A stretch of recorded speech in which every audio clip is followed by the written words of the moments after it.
दोस्तों स्वागत है आर ओ के PYQ के नए वीडियो में। इससे पहले हमने 2017 से पहले जितने भी एग्जाम हुए हैं उसका वीडियो हमने अपलोड कर दिया अपने चैनल पे। आप वहां से जाकर उसको देख सकते हैं। काफ़ी इंपॉर्टेंट है, बार बार क्वेश्चन घुमा फिरा के रिपीट करता है, तो आप उसको प्लीज़ पूरा देखिए जाके। तो आपको आने वाले जो आगामी एग्जाम है आर ओ का या यूपी PCS का भी एग्जाम है, उसमें भी आपको जरूर फायदा मिलेगा इसका। ठीक है, तो उसको जाकर देख सकते हैं। प्लेलिस्ट बनी हुई है हमारे चैनल पे, उसको आप देख सकते हैं। उसके अलावा क्रैश कोर्स भी हमने किया है 3-4 सब्जेक्ट का, उसको भी देख सकते हैं। और भी अपलोड होंगे आगे। ठीक है, तो आज हम जो आर ओ का जो परीक्षा का जो टेस्ट देखें, मतलब PYQ देखेंगे, वो 2017 का देखेंगे। 2017 का जो हुआ था प्री वाला एग्जाम, तो उसका देखेंगे हम लोग। ठीक है, तो इसमें सबसे पहले हम लोग चलिए देखते हैं। तो सबसे पहले प्राचीन भारतीय इतिहास, जैसे कि हर वीडियो में होता है वैसे इसमें भी है। तो प्राचीन भारतीय इतिहास का देखते हैं क्वेश्चन। तो पहला क्वेश्चन इसमें बोल रहा है कि सूची 1 को सूची 2 से मिलाना है।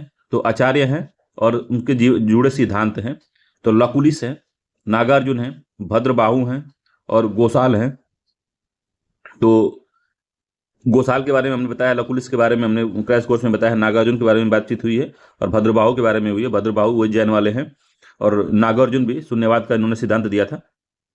लकुलिस जो है पशुपात धर्म का हमने उसको जिक्र किया था। तो उसके जो संस्थापक थे वो लकुलिस थे। ठीक है, तो लकुलिस के बारे में, तो लकुलिस क्या थे? तो पशुपत धर्म के थे, 3 हो गया। नागार्जुन शून्यवाद का सिद्धांत इन्होंने दिया था, 2 हो गया। भद्रबाहु ने, तो भद्रबाहु ने जैन धर्म से जुड़े हुए थे। ठीक है, ये दक्षिण में चले गए थे। गोसाल जो थे आजीवक संप्रदाय के थे। ठीक है, 1 हो गया। 3-2-4-1, 3-2-4-1 बी आंसर सही है इसका। तो हमने इतना टेस्ट करवा दिया है आर ओ का, और ये PCS के लिए भी इंपॉर्टेंट है। इसमें से एक आध question 10 question 15 question PCS repeat कर देता है। तो इतना ज़्यादा करवा दिया कि आपको बहुत बेनिफिट होगा। अगर हमारा सारा वीडियो आपने देख लिया है, चैनल पे एक बार जाइए, कुछ और ज़्यादा पढ़ने की जरूरत नहीं पड़ेगी आपको। इतना हमसे 5-6 हज़ार 7 हज़ार क्वेश्चन तो मेरे वीडियो में होंगे ही, अपलोड होंगे।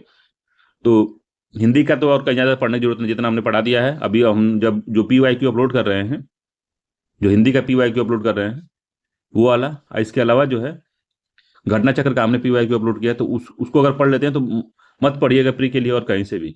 इसी से भी आप 55 से अधिक क्वेश्चन सही कर लेंगे, ये एकदम से गारंटी है। ठीक है, मेंस के लिए पढ़ना होगा तो हाँ आप पढ़ सकते हैं, मेंस के लिए भी हम पढ़ाएंगे। मेंस वाला जो हिंदी आया है उसको भी हम अपलोड करेंगे अभी। ठीक है, तो पहले का बी आंसर सही है इसका, तो याद रखिएगा। गोसाल को याद रखिएगा। तो इनका नाम है मखली गोसाल नाम है इनका, मक्कली गोसाल इनका नाम है। इसमें बस गोसाल लिख दिया है। ठीक है, ये मक्कली गोसाल है, मखली गोसाल। ठीक है, बी आंसर सही है इसका। चलते हैं अगले क्वेश्चन पे। अगला क्वेश्चन है, बौद्ध धर्म के त्रिरत्न का क्या अभिप्राय है? तो ये भी क्रैश कोर्स में पढ़ाया गया है। इस तरह से डायग्राम बना है उसमें बताया गया है कि बौद्ध धर्म में त्रिरत्न क्या है। तो त्रिपिटक है, बुद्ध है, धम्म है, संघ है, सील है, समाधि है, संघ है, सत्य है, अहिंसा है, करुणा है। तो अब बताए थे आपको कि बुद्ध है, धम्म है और संघ है। ठीक है, बुद्ध है, धम्म है, संघ है। तो कौन सा आंसर होगा इसका? बी वाला आंसर सही है। तो बौद्ध धर्म में त्रिरत्न और त्रिपिटक का विशेष महत्व है। तो त्रिरत्न में सूत्र पिटक, विनय पिटक और अभिधम पिटक आता है। त्रिपिटक में जो आता है वो सूत्र पिटक आता है, विनय पिटक आता है और अभिधम पिटक आता है। और त्रिरत्न में बुद्ध आता है, धम्म आता है और संघ आता है। तो ये अलग से दिया गया है, इस तरह से आता है। हालांकि त्रिरत्न जैन धर्म के, त्रिरत्न जैन धर्म से संबंधित है, जिसमें सम्यक ज्ञान, सम्यक दर्शन और सम्यक चरित्र के बारे में हमने आपको बताया था। तो ये सब आता है। तो क्रैश कोर्स जो पढ़ लिया है, समझ लीजिए इतिहास का तो गड़बड़ नहीं होगा, पॉलिटी का भी गड़बड़ नहीं होगा। लगभग 80% क्वेश्चन आप कर ले जाएंगे इससे। ठीक है, तो प्लीज जाके क्रैश कोर्स जो हमने किया है, आपकी भलाई के लिए बता रहा हूँ, जाके देख लीजिए, 2-3 बार देख लीजिए क्रैश कोर्स को। तीसरा क्वेश्चन है, निम्नलिखित में से कौन सा युग सही सुमेलित नहीं है? तो अभिलेख है और शासक है। तो नासिक है, हाथी गुम्फा है, भीतरी है, गिरनार है। तो नासिक का गौतमी पुत्र है, हाथी गुम्फा खारवेल है, भीतरी का पुलकेशिन द्वितीय है, गिरनार का रुद्रदान प्रथम है। तो कौन सा जो है सही सुमेलित नहीं है? नहीं है हमसे पूछा है, तो बताइए कौन सा नहीं सही सुमेलित है। तो भीतरी का जो है ये पुलकेशिन द्वितीय नहीं है, तो है कौन ये? अगर पुलकेशिन द्वितीय नहीं है तो भीतरी का मैंने बताया था, गाजीपुर के सैदपुर में भीतरी का अभिलेख मिला है। ये किसका है? तो स्कंद गुप्त का, मैंने बताया था आपको, स्कंद गुप्त का है। ठीक है, स्कंद गुप्त का ये बनारस के पास, गाजीपुर के बॉर्डर के पास सैदपुर एक तहसील है। अब वीडियो जो पढ़ा रहा हूँ, जो जितना देख रहे हैं उसमें जरूर गाजीपुर के, बनारस के या लखनऊ के होंगे लोग, वो सैदपुर को जानते होंगे। ठीक है, तो बी सी आंसर सही है इसका। बाकी जो नासिक का है गौतमी पुत्र सतकर्णी का है, हाँ नहीं गौतमी पुत्र का है, हाँ हाथी गुम्फा है खारवेल का, और गिरनार जो है रुद्रदान प्रथम का है। ठीक, तो ये पूरा मामला है। एहोल का अगर अभिलेख पूछता है किसका है, एहोल का, तो एहोल का अभिलेख जो है वो है आपका पुलकेशिन द्वितीय का है। एहोल में पुलकेशिन द्वितीय का, पुलकेशिन द्वितीय। ठीक है, एरण के अभिलेख में सबसे पहले एरण, सबसे पहले सती प्रथा का साक्ष्य मिलता है एरण के अभिलेख में, तो उसको भी याद रखिएगा, कभी पूछ सकता है। अगला क्वेश्चन है गुप्त गुप्त काल के बारे में बताना है। क्वेश्चन इसमें दिया है कि निम्नलिखित में से किस शासक ने विक्रमशिला विश्वविद्यालय की स्थापना की थी? गोपाल है, देवपाल है, महिपाल है या धर्मपाल है? तो पाल वंश के जो प्रथम शासक थे गोपाल, तो इसका पुत्र था धर्मपाल, तो इसी ने करवाया था। डी आंसर इसका सही है, धर्मपाल ने करवाया है। तो पाल वंश के जो प्रथम पाल वंश के गोपाल प्रथम के पुत्र योग्यतम उत्तराधिकारी धर्मपाल ने 770 से 810 ईस्वी के मध्य में शासन किया है। बौद्ध अनुयायी था और परम सौगात की उपाधि धारण किया था। तो कभी पूछता है कि परम सौगात की उपाधि किसने धारण किया था, तो धर्मपाल था। ठीक है, धर्मपाल ने बिहार में विक्रमशिला विश्वविद्यालय की स्थापना कराई और नालंदा विश्वविद्यालय के खर्च के लिए 200 गांवों को दान दिया था। तो 200 गांवों का दान देने का मतलब कि जो गांव से रेवेन्यू आएगा वो पूरा विद्यालय पे जाएगा। ठीक है, 11वीं शताब्दी के कवि सोडल ने उदय सुंदरी कथा में उत्तरापथ स्वामी कहा है किसको, धर्मपाल को। उदय सुंदरी किसने लिखा है, तो सोडल ने लिखा है, सोडल। अगला क्वेश्चन है कि निम्नलिखित शासकों के नाम सही कालानुक्रम संयोजित कर अपना उत्तर नीचे दिए गए कूट की सहायता से बताना है। तो विद्याधर है, धंग है, यशोवर्मा है, और जो है और कौन है, कीर्तिवर्मन है। तो बताना है कि कौन कौन सबसे पहले आया था, कौन बाद में आया था। ठीक है, तो बताइए कौन आया था सबसे पहले। तो इसमें जो था, तो चंदेल वंश के शासक सभी चंदेल वंश के शासक हैं, चंदेल वंश। तो सबसे पहले आया था यशोवर्मन, यशोवर्मन था चंदेल वंश का। जब शासक का आप क्रोनोलॉजी देखेंगे तो यशोवर्मा, फिर उसके बाद धंग था, फिर विद्याधर था, फिर कीर्तिवर्मन था। ठीक है, तो यशोवर्मन 3 हो गया, फिर से धंग हो गया 2, फिर से विद्याधर हो गया 1, फिर कीर्तिवर्मन हो गया 4। तो 3 2 1 4 इसका सही है, 3 2 1 4 ए आंसर सही है इसका। तो याद रखिएगा, देखिए इसमें क्या है, थोड़ा सा हमको ये ध्यान देना है कि जो क्रोनोलॉजी पूछता है पर्टिकुलर धर्मों की, पर्टिकुलर धर्म कह रहे हैं, पर्टिकुलर जो शासक थे उनके राजवंश की पूछता है। मैंने आपको क्रैश कोर्स में भी बात बताई थी कि उसको थोड़ा सा आपको देखना पड़ेगा, एक आध क्वेश्चन इससे आता है कि शासकों का क्रोनोलॉजी पूछ लेता है। ठीक है, अगला गुर्जर प्रतिहार शासकों में से किसकी उपाधि आदि बराह की थी? आदि बराह की उपाधि किसने धारण किया था? तो वत्सराज था, नागभट्ट द्वितीय था, मिहिर भोज था, या नागभट्ट वन था। तो मिहिर भोज ने धारण किया था, सी आंसर इसका सही है, मिहिर भोज ने बराह की उपाधि धारण किया था, याद रखिएगा इस बात को। तो कौन बराह था ये? तो आदि बराह। तो आदि बराह से आपको क्या समझ में आता है? आदि बराह उपाधि से आपको एक बात तो समझ आनी चाहिए, सबसे पहली वाली जो बात है कि ये जो आदमी है ये वैष्णव भक्त से संबंधित है, वैष्णव को धर्म को जो सपोर्ट करने वाला आदमी है, आदि बराह वाला। ठीक है, आदि बराह विष्णु जी का अवतार था, बराह बराह अवतार। ठीक है, तो जो ये मिहिर भोज था ये बहुत प्रतापी राजा था अपने गुर्जर प्रतिहार वंश का। ठीक है, आदि बराह की इसने उपाधि धारण की थी। और अरब यात्री जो सुलेमान ने अपने यात्रा वृत्तांत में मिहिर भोज को इस्लाम का सबसे बड़ा शत्रु बताया था, कहा था कि इस्लाम का सबसे बड़ा शत्रु कौन है, तो मिहिर भोज है। ठीक है, तो इस बात को आराम से याद रखिएगा। अगला क्वेश्चन देखते हैं। अगला क्वेश्चन कह रहा है कि 7वां है कि निम्नलिखित घटनाओं पर विचार करिए। मिडल इंडिया का आ गया है, मध्यकालीन भारत। तो निम्नलिखित घटनाओं पर विचार कीजिए तथा उन्हें कालानुक्रम में व्यवस्थित करना है। तो मोहम्मद बिन तुगलक द्वारा राजधानी का स्थानांतरण, अफगान षड्यंत्र, जलालुद्दीन खिलजी की हत्या, तराइन का द्वितीय युद्ध। तो आपको बताना है कि कौन कब हुआ था। तो सबसे पहले इसमें क्या होगा, सबसे पहले तराइन का युद्ध होगा, तो 4 सबसे पहले आपको लिखना होगा। उसके बाद क्या होगा, तो मोहम्मद बिन तुगलक आएगा कि खिलजी आएगा, तो खिलजी पहले आएगा तब तुगलक आता है, 3 होगा। ठीक है, और नहीं 3 नहीं होगा, अफगान युद्ध भी तो होता है, अफगान षड्यंत्र है, नहीं तो 3 ही होगा। खिलजी की पहले ये खिलजी वाला हुआ था मामला, फिर अब अफगान हुआ था, अफगान षड्यंत्र हुआ था, 2 हो गया। उसके बाद में मोहम्मद बिन तुगलक आया था, तुगलक वंश की स्थापना हुई थी। ठीक है, तो सबसे बाद में एक होगा। तो कौन सा आंसर इसका सही होगा बताइए। तो ए आंसर सही होगा, 4321 इसका ए वाला आंसर सही है। तो इसको याद रखिएगा। तो अफगान षड्यंत्र के बारे में आपने नहीं अगर सुना होगा तो वो जो था 1325 ईस्वी में हुआ था। ठीक है, तो इसको याद रखिएगा। तुगलक का जो राजधानी स्थानांतरण 1327 ईस्वी में था। ठीक है, अगला है सूची 1 को सूची 2 से मिलाना है और इसमें बताना है कि क्या सुमेलित है। तो रणथंभौर है, चित्तौड़ है, देवगिरी है, गुजरात है। तो ये बताना है आपको कि जब इसमें अगर क्वेश्चन थोड़ा सा आप डिटेल से थोड़ा सा अब मेरा वो भी देखे होंगे, क्या कहते हैं कि क्रैश कोर्स मिडवल इंडिया का देखे होंगे आप, तो उसमें आपको समझ में आ जाएगा, या तो फिर आप सही से पढ़े होंगे। सही से सभी लोग पढ़े होंगे, मगर कुछ कभी कभी याद होता है, कभी कभी कुछ चीज़ें रिकॉल करानी पड़ती है। तो जब उसने अलाउद्दीन खिलजी ने जब रणथंभौर की विजय की थी, चित्तौड़ की, देवगिरी की, गुजरात की, तो उस समय के शासक कौन थे, उन्हीं को मिलान करवा रहा है। ठीक है, तो रणथंभौर का शासक कौन था, चित्तौड़ का कौन सा, देवगिरी कौन था, गुजरात का कौन सा। तो देवगिरी का कौन था बताइए। देवगिरी का राजा रायचंद्र था। ठीक है, तो 2 हो गया। तीसरे का चित्तौड़ का कौन था, चित्तौड़ का राणा रतन सिंह थे, वही बाजीराव मस्तानी वाले, नहीं बाजीराव मस्तानी कह रहे हैं, अरे पद्मावती मूवी वाला। दोनों कंफ्यूज जाता है कभी कभी, दोनों रणवीर सिंह बनाया है तो उसमें कंफ्यूजन हो जाता है। तो राणा रतन सिंह जो थे, इनकी बीबी थी पद्मावती। तो आक्रमण किया था जब अलाउद्दीन खिलजी इन पे, तो चित्तौड़ पे।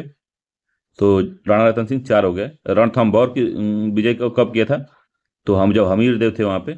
और गुजरात की विजय जब किया था कर्णदेव थे वहाँ पे। तो 3-4-2-1 इसका सही है। 3-4-2-1 इसका डी आंसर सही है। 3-4-2-1 तो इंपॉर्टेंट है, याद रखिएगा इसको। पूछता है, इसको भी पूछता है, क्रम भी पूछता है कि किस क्रम में वो जीता था। तो क्रम को आप वहाँ से अपने क्रैश कोर्स से देख सकते हैं, तो फिर आपने नोट्स अपना बनाया होगा तो वहाँ से आप उसको याद कर लीजिएगा। क्रम भी पूछता है, किस क्रम में उसने विजय किया था। अगला है, निम्नलिखित में से कौन सा सही सुमेलित नहीं है। तो इब्न बतूता मोरक्को से आया था, मार्को पोलो इटली से आया था, अब्दुल रजाक तुर्की से आया था, नूनीज पुर्तगाली से आया था। तो कौन सा इसमें सही सुमेलित नहीं है, आपको बताना है। तो अब्दुल रजाक जो दिया है तुर्की, यही गलत है। ठीक है, सी वाला गलत है। तो अब्दुल रजाक आया कहाँ से था, तो ईरान से आया था ये। अब्दुल रजाक ईरान का यात्री था। तो सी वाला इसका गड़बड़ मामला है, अब्दुल रजाक वाला जो मामला है। ठीक है, बाकी सब सही सुमेलित है, इसको याद रखिएगा। पूछता है ये, अब ये पूछता है किसके शासनकाल में आए थे। तो इसके लिए आपको मेरा क्रैश कोर्स देखना पड़ेगा, तो फिर अपना नोट्स देखना पड़ेगा। ठीक है, अगला क्वेश्चन है कि निम्नलिखित में से किस शासक ने दीवान आमिर कोई का स्थापना किया था। तो दीवान ए आमिर कोई की स्थापना बलबन ने की थी, अलाउद्दीन खिलजी ने की थी, मोहम्मद बिन तुगलक ने की थी, या फिरोज शाह तुगलक ने की थी। तो किसने की थी ये, तो एमबीटी ने की थी। एमबीटी मोहम्मद बिन तुगलक ने की थी, सी आंसर सही है। तो दीवाने कोई था कृषि को प्रोत्साहित करने हेतु मोहम्मद बिन तुगलक ने पृथक कृषि विभाग की स्थापना की थी, जिसका नाम दीवाने आमिर कोई था। मोहम्मद बिन तुगलक ने कृषि को बढ़ावा देने के लिए इसकी स्थापना की थी। ठीक है, अब मोहम्मद बिन तुगलक को उलूग खां की उपाधि भी मिली थी, उलूग खां। ठीक है, इसका जौना खां भी नाम था, जौना खां। इसी के नाम पे जौनपुर की स्थापना हुई थी। इसका फिरोज शाह तुगलक इसका चचेरा भाई था, तो उसी ने इसकी याद में जौना खां का निर्माण करवाया, जौनपुर का निर्माण करवाया था जौना खां की याद में।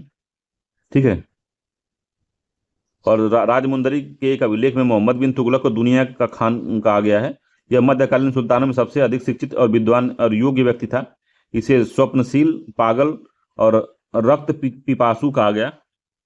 और ये था, बहुत अच्छी अच्छी नीतियां भी बनाता था, मगर दिक्कत ये थी कि उसको इम्प्लीमेंट नहीं कर पाया। बाकी पढ़ा लिखा बहुत था ये, इसलिए बदनाम हो गया बेचारा ये। काफी पढ़ा लिखा होने के बावजूद भी अगर नीतियां आपकी सफल नहीं होती हैं, अगर आप अपने जीवन में सफल नहीं होते हैं, जैसे आप हैं, अगर कितना भी आप तेज हैं पढ़ने में, कितना भी आप ठीक है पढ़ने में, अगर नौकरी नहीं पाते हैं तो उसकी कोई वैल्यू नहीं है आज के समाज में। तो नौकरी पाने के लिए पढ़िए, पीएचडी करने के लिए नहीं। पीएचडी करने वाले बहुत लोग बैठे हैं। तो जो बताया जा रहा है सीधे उसी को पढ़ डालिए। बहुत ज़्यादा इधर दिमाग दौड़ाएंगे, ये ऐसा बोलता है, ऐसा पढ़ाता है, ऐसा पढ़ाता है, सही नहीं है, इसके इतने व्यूज़ हैं, इतने इसके हैं, कुछ मतलब नहीं है। आपको सीधे जहाँ से फायदा हो रहा है वहाँ से फायदा उठाइए और एग्जाम निकाल के सीधे अपना काम में लग जाइए। ये दुनियादारी छोड़िए कि कौन सही पढ़ता है कौन खराब पढ़ता है, जो आपको अच्छा लगे उसी से पढ़ लीजिए। अगला क्वेश्चन है भक्ति आंदोलन से संबंधित है। कह रहा निम्नलिखित में से किस चिश्ती संत को चिराग ए दिल्ली कहा जाता था। तो चिराग ए दिल्ली या दिल्ली किसको कहा जाता था। तो मोइनुद्दीन चिश्ती हैं, फरीदुद्दीन है, निजामुद्दीन औलिया हैं, या नसीरुद्दीन है। तो किनको कहा जाता था कि ये चिरागे दिल्ली हैं, तो नसीरुद्दीन है वो। ठीक है, डी आंसर सही है इसका। तो प्रसिद्ध चिश्ती संत और तौहीद इलाही के रचनाकार नसीरुद्दीन को चिराग दिल्ली कहा जाता था, जबकि निजामुद्दीन औलिया को महबूब इलाही तथा बाबा फरीद को फरीदुद्दीन गज ए सकर गज ए शकर कहा जाता था। तो इन तीनों को लिख लीजिए, तीनों को पूछा एग्जाम में। तो तौहीद इलाही के रचनाकार नसीरुद्दीन को चिराग ए दिल्ली, निजामुद्दीन औलिया का महमूद ए इलाही, इसका भी क्वेश्चन पूछा हुआ है। और बाबा फरीद को फरीदुद्दीन गज ए शकर, गज ए शकर इनको कहा जाता था, किनको, बाबा फरीद को। तो तीनों को आप कहीं अपने नोट्स में लिख लीजिए, अगर नहीं लिखे हैं तो कहीं भी इसको नोट कर लीजिए, ठीक है। उल्लेखनीय है कि ख्वाजा मोइनुद्दीन चिश्ती 1192 में मोहम्मद गोरी के साथ भारत आए और भारत में चिश्तिया परंपरा की नींव डाली थी, ठीक है। अगला है मुगल साम्राज्य से क्वेश्चन है कि 12 नंबर का, निम्नलिखित में से किस शासक ने शाहरुख नामक चांदी का सिक्का चलवाया था। तो शाहरुख नामक जो चांदी का सिक्का का जो प्रचलन किया था, तो अकबर था, बाबर था, हुमायूं था या शाहजहां था। तो बाबर था, बी आंसर सही है। शाहरुख सिक्का जो था बाबर ने चलाया था, ठीक है। शाहरुख भाई बाबर ने चलाया था, इसको याद रखिएगा। इसका बी आंसर सही है, ठीक है। अगला क्वेश्चन है कि जो विद्रोह हुए थे और उसके वर्ष दिया हुआ है, ठीक है। तो विद्रोह अभी मैं पढ़ाने वाला हूँ, कुछ दिन पढ़ाऊंगा। विद्रोह मॉडर्न इंडिया का भाग है, तो उसमें बताएंगे आपको। अहोम विद्रोह है, कोल विद्रोह है, संथाल है, मोपला है। तो इसमें ये है कि कब किस सन में कौन हुआ था, इसको आपको ध्यान से देखना है, ठीक है। तो अहोम कब हुआ था, तो 1828 में अहोम हुआ था, 2 हो गया। कोल विद्रोह कब हुआ था, तो कोल 1831 में हुआ था, तो 4 हो गया। संथाल कब हुआ था, तो 1855 में संथाल विद्रोह हुआ था, तो 1 हो गया। मोपला जो हुआ था कब हुआ था, तो सबसे पहले, सबसे बाद में मोपला हुआ, 3 हो गया। 2 4 1 3, 2 4 1 3, ए आंसर सही है इसका। तो इसको इसे सीधे पूछता है कि डेट कब थी, या पूछता है कि इसके नेतृत्वकर्ता कौन थे। सबका नेतृत्वकर्ता पूछता है, तो नेतृत्वकर्ता भी हम उसको पढ़ा देंगे, डेट के साथ पढ़ाएंगे उसको, ठीक है। तो चलिए अभी के लिए इसको इतना याद करिए। अगला क्वेश्चन है, चंपारण कृषि जांच समिति का सदस्य निम्न में से कौन नहीं था। तो चंपारण जो जांच समिति बनी थी, उसमें कौन इसमें जो है नहीं था। तो FG स्लाई थे, DJ रीड थे, महात्मा गांधी भी थे, अनुग्रह नारायण नहीं थे। इसमें सी आंसर सही है, यही नहीं थे, अनुग्रह नारायण, ठीक है। तो चंपारण के किसानों को दुर्दशा की जांच हेतु बिहार के लेफ्टिनेंट गवर्नर एडवर्ड गार्ड द्वारा FG स्लाई की अध्यक्षता में चंपारण कृषि समिति का गठन किया था। और इसके सदस्यों में महात्मा गांधी, G रायनी, DJ Reid, MEL Taylor, LC आदामी और हरिदास प्रसाद नारायण सिंह थे, ठीक है। इसमें अनुग्रह नारायण नहीं थे, सी आंसर इसका सही है। अगला है, कूका आंदोलन की नींव पड़ी थी। तो कूका आंदोलन की नींव पड़ी थी बंगाल में, बिहार में, पंजाब में और महाराष्ट्र में। तो ये पंजाब में पड़ी थी, कूका विद्रोह जो है पंजाब में हुआ था, सी आंसर सही है, ठीक है। संस्थापक इसके थे भगत जवाहर मल, भगत जवाहर मल द्वारा। यह मूलतः धार्मिक आंदोलन था जो बाद में राजनीतिक रूप से परिवर्तित हो गया। और भगत जवाहर मल को सियान साहब के उपनाम से जाना जाता है, सियान साहब, ठीक है। अगला है, निम्नलिखित में से कौन सा युग्म सुमेलित नहीं है। तो ये भी इंपॉर्टेंट है, याद रखिएगा इसको। तो स्थानीय स्वशासन लॉर्ड लिटन दिया है, सहायक संधि लॉर्ड बेलेजली, राज्य अपहरण नीति लॉर्ड डलहौजी और अस्थायी बंदोबस्त दिया है कार्नवालिस को। तो कौन सा सही सुमेलित नहीं, तो स्थानीय स्वशासन लॉर्ड लिटन नहीं था, रिपन था वो, ठीक है, रिपन थे वो। तो पहला वाला जो है मामला वो सही नहीं है, तो लॉर्ड रिपन था, लॉर्ड लिटन नहीं था, गलत हो गया पहला। ए आंसर सही है इसका, कि यही सही नहीं है। अगला है, निम्नलिखित घटनाओं पर विचार करना है। तो इस तरह इसे पढ़ लीजिए, डायरेक्ट इसको लिख दीजिए। तो गांधी इरविन समझौता 1931, सांप्रदायिक पंचायत 1932, द्वितीय गोलमेज सम्मेलन जो हुआ था 1932, नेहरू रिपोर्ट 1928, ठीक है। तो द्वितीय गोलमेज के बाद ये आया था पंचायत, ठीक है। तो द्वितीय गोलमेज पहले होगा इसमें। तो गांधी इरविन समझौता पहले, नेहरू रिपोर्ट आएगी, फिर गांधी इरविन होगा, ठीक है, फिर से होगा द्वितीय गोलमेज सम्मेलन, फिर आएगा पंचायत। तो 4 1 3 2 होगा, 4 1 3 2, इसका डी आंसर सही होगा, 4 1 3 2, ठीक है। याद रखिए, गांधी जन समझौता जो हुआ था 5 मार्च 1931 को, 5 मार्च 1931, ठीक है। द्वितीय गोलमेज सम्मेलन 7 सितंबर से 1 दिसंबर चला था। कम्युनल अवार्ड जो था, देखिए इसमें थोड़ा सा मामला हो गया। कम्युनल अवार्ड जो था वो 32 में आया था, 16 अगस्त के आसपास, ठीक है। गोलमेज सम्मेलन 7 सितंबर से 1 दिसंबर के बीच हुआ था 1931 में, 7 सितंबर से 1 दिसंबर 1931, ठीक है। तो इसको याद रखिएगा, इस तरह से मिलान करता है बार बार। अगला क्वेश्चन, सुभाष चंद्र बोस का राजनीतिक गुरु कौन था। तो GK गोखले थे, CR दास थे, BG तिलक थे या BC पाल थे। तो कौन थे इनके सुभाष चंद्र बोस के राजनीतिक गुरु। तो CR दास थे, चित्तरंजन दास, देशबंधु चित्तरंजन दास, देशबंधु चितरंजन दास। ठीक है। देशबंधु के उपनाम से जाने जाने वाले CR दास सुभाष चंद्र बोस के अपने राजनीतिक गुरु मानते थे। गोपाल कृष्ण गोखले महात्मा गांधी जी के राजनीतिक गुरु थे, याद रखिएगा। ऑपरेशन रूबिकॉन वह कूट शब्द था जिसे भारत में ब्रिटिश सरकार द्वारा निम्नलिखित में से किस संदर्भ में प्रयोग में लाया जाना था। तो ऑपरेशन रूबिकॉन जो था किस लिए लाना जाना था, ये कूट शब्द किसके लिए प्रयोग होने वाला था। तो पहला, जेल में गांधी के आमरण अनशन, जयप्रकाश नारायण की गतिविधियां, गोल मेज सम्मेलन में गांधी की सहभागिता, उपयुक्त में से कोई नहीं। तो ऑपरेशन जो रूबिकॉन है ये किसके लिए था भैया, तो जेल में गांधी जी का आमरण जो आसन था उसके लिए था। तो ये आंसर सही है। तो ऑपरेशन रूबिकॉन शब्द का चुनाव लॉर्ड लिनलिथगो द्वारा पूना में के आगा खां पैलेस में गांधी जी द्वारा आमरण अनशन के दौरान उनकी संभावित मृत्यु की सूचना देने हेतु किया गया था, ऑपरेशन रूबिकॉन। ठीक है। सूची 1 के सूची 2 से मिलाना है, बताना है कि कौन सा अखबार था, कौन उसको निकालता था। तो ये भी बहुत महत्वपूर्ण है, बार बार पूछता है इस सबों को। तो मिरातुल अखबार जानते हैं सभी लोग कि राजा राम मोहन राय का था। केसरी जो था बीजी तिलक का था। यंग इंडिया था किसका था, महात्मा गांधी जी का था। समाचार दर्पण JC मार्समैन का था। तो 4 हो गया। तो 4 1 2 3 4 1 2 3 4 1 2 3 4 1 2 3। तो डी आंसर सही है, 4 1 2 3 इसका सही है, डी वाला। तो समाचार दर्पण को थोड़ा सा कंफ्यूजन कर जाएंगे आप। तो समाचार दर्पण जो है वो मार्समैन ने लिखा था, ये भी बात यही छापते थे, संपादक थे। मिरातुल अखबार ये हैं, केसरी ये हैं, गांधी जी है, यंग इंडिया। अगला, निम्नलिखित में से कौन सा व्यक्ति आजाद हिंद फौज से नहीं जुड़ा था। तो आजाद हिंद फौज से नहीं जुड़ा था। तो मेजर जवाहर, जनरल शाहनवाज खां, प्रेम कुमार सहगल, कर्नल शौकत अली मलिक, मेजर करतार सिंह। तो मेजर करतार सिंह के पहले सैन्य दंत चिकित्सक थे। ठीक है। तो डी आंसर इसका सही है, यही नहीं से संबंधित है, डी वाला ठीक है। बाकी सब लोग संबंधित है, डी वाला नहीं था, तो डी वाला ही आंसर होगा, मेजर करतार सिंह। तो मेजर करतार सिंह भारत के पहले सैन्य दंत चिकित्सक थे, ये बात याद रखिएगा। फिर से आया है अगस्त प्रस्ताव, पूना समझौता, तृतीय गेलमेज सम्मेलन और सांप्रदायिक पंचायत। दोबारा ये क्वेश्चन आ गया। तो अगस्त प्रस्ताव कब आया था, तो अगस्त प्रस्ताव 2 बार आया था। एक अगस्त प्रस्ताव 1940 में आया था, एक अगस्त रिजोल्यूशन था, वो पास हुआ था भारत छोड़ो आंदोलन के समय। तो 1940 पूना समझौता। अभी हमने देखा था कि 1932 तृतीय गोलमेज सम्मेलन 1932, सांप्रदायिक निर्णय जो है 1932। तो 3 1932 में हुआ है।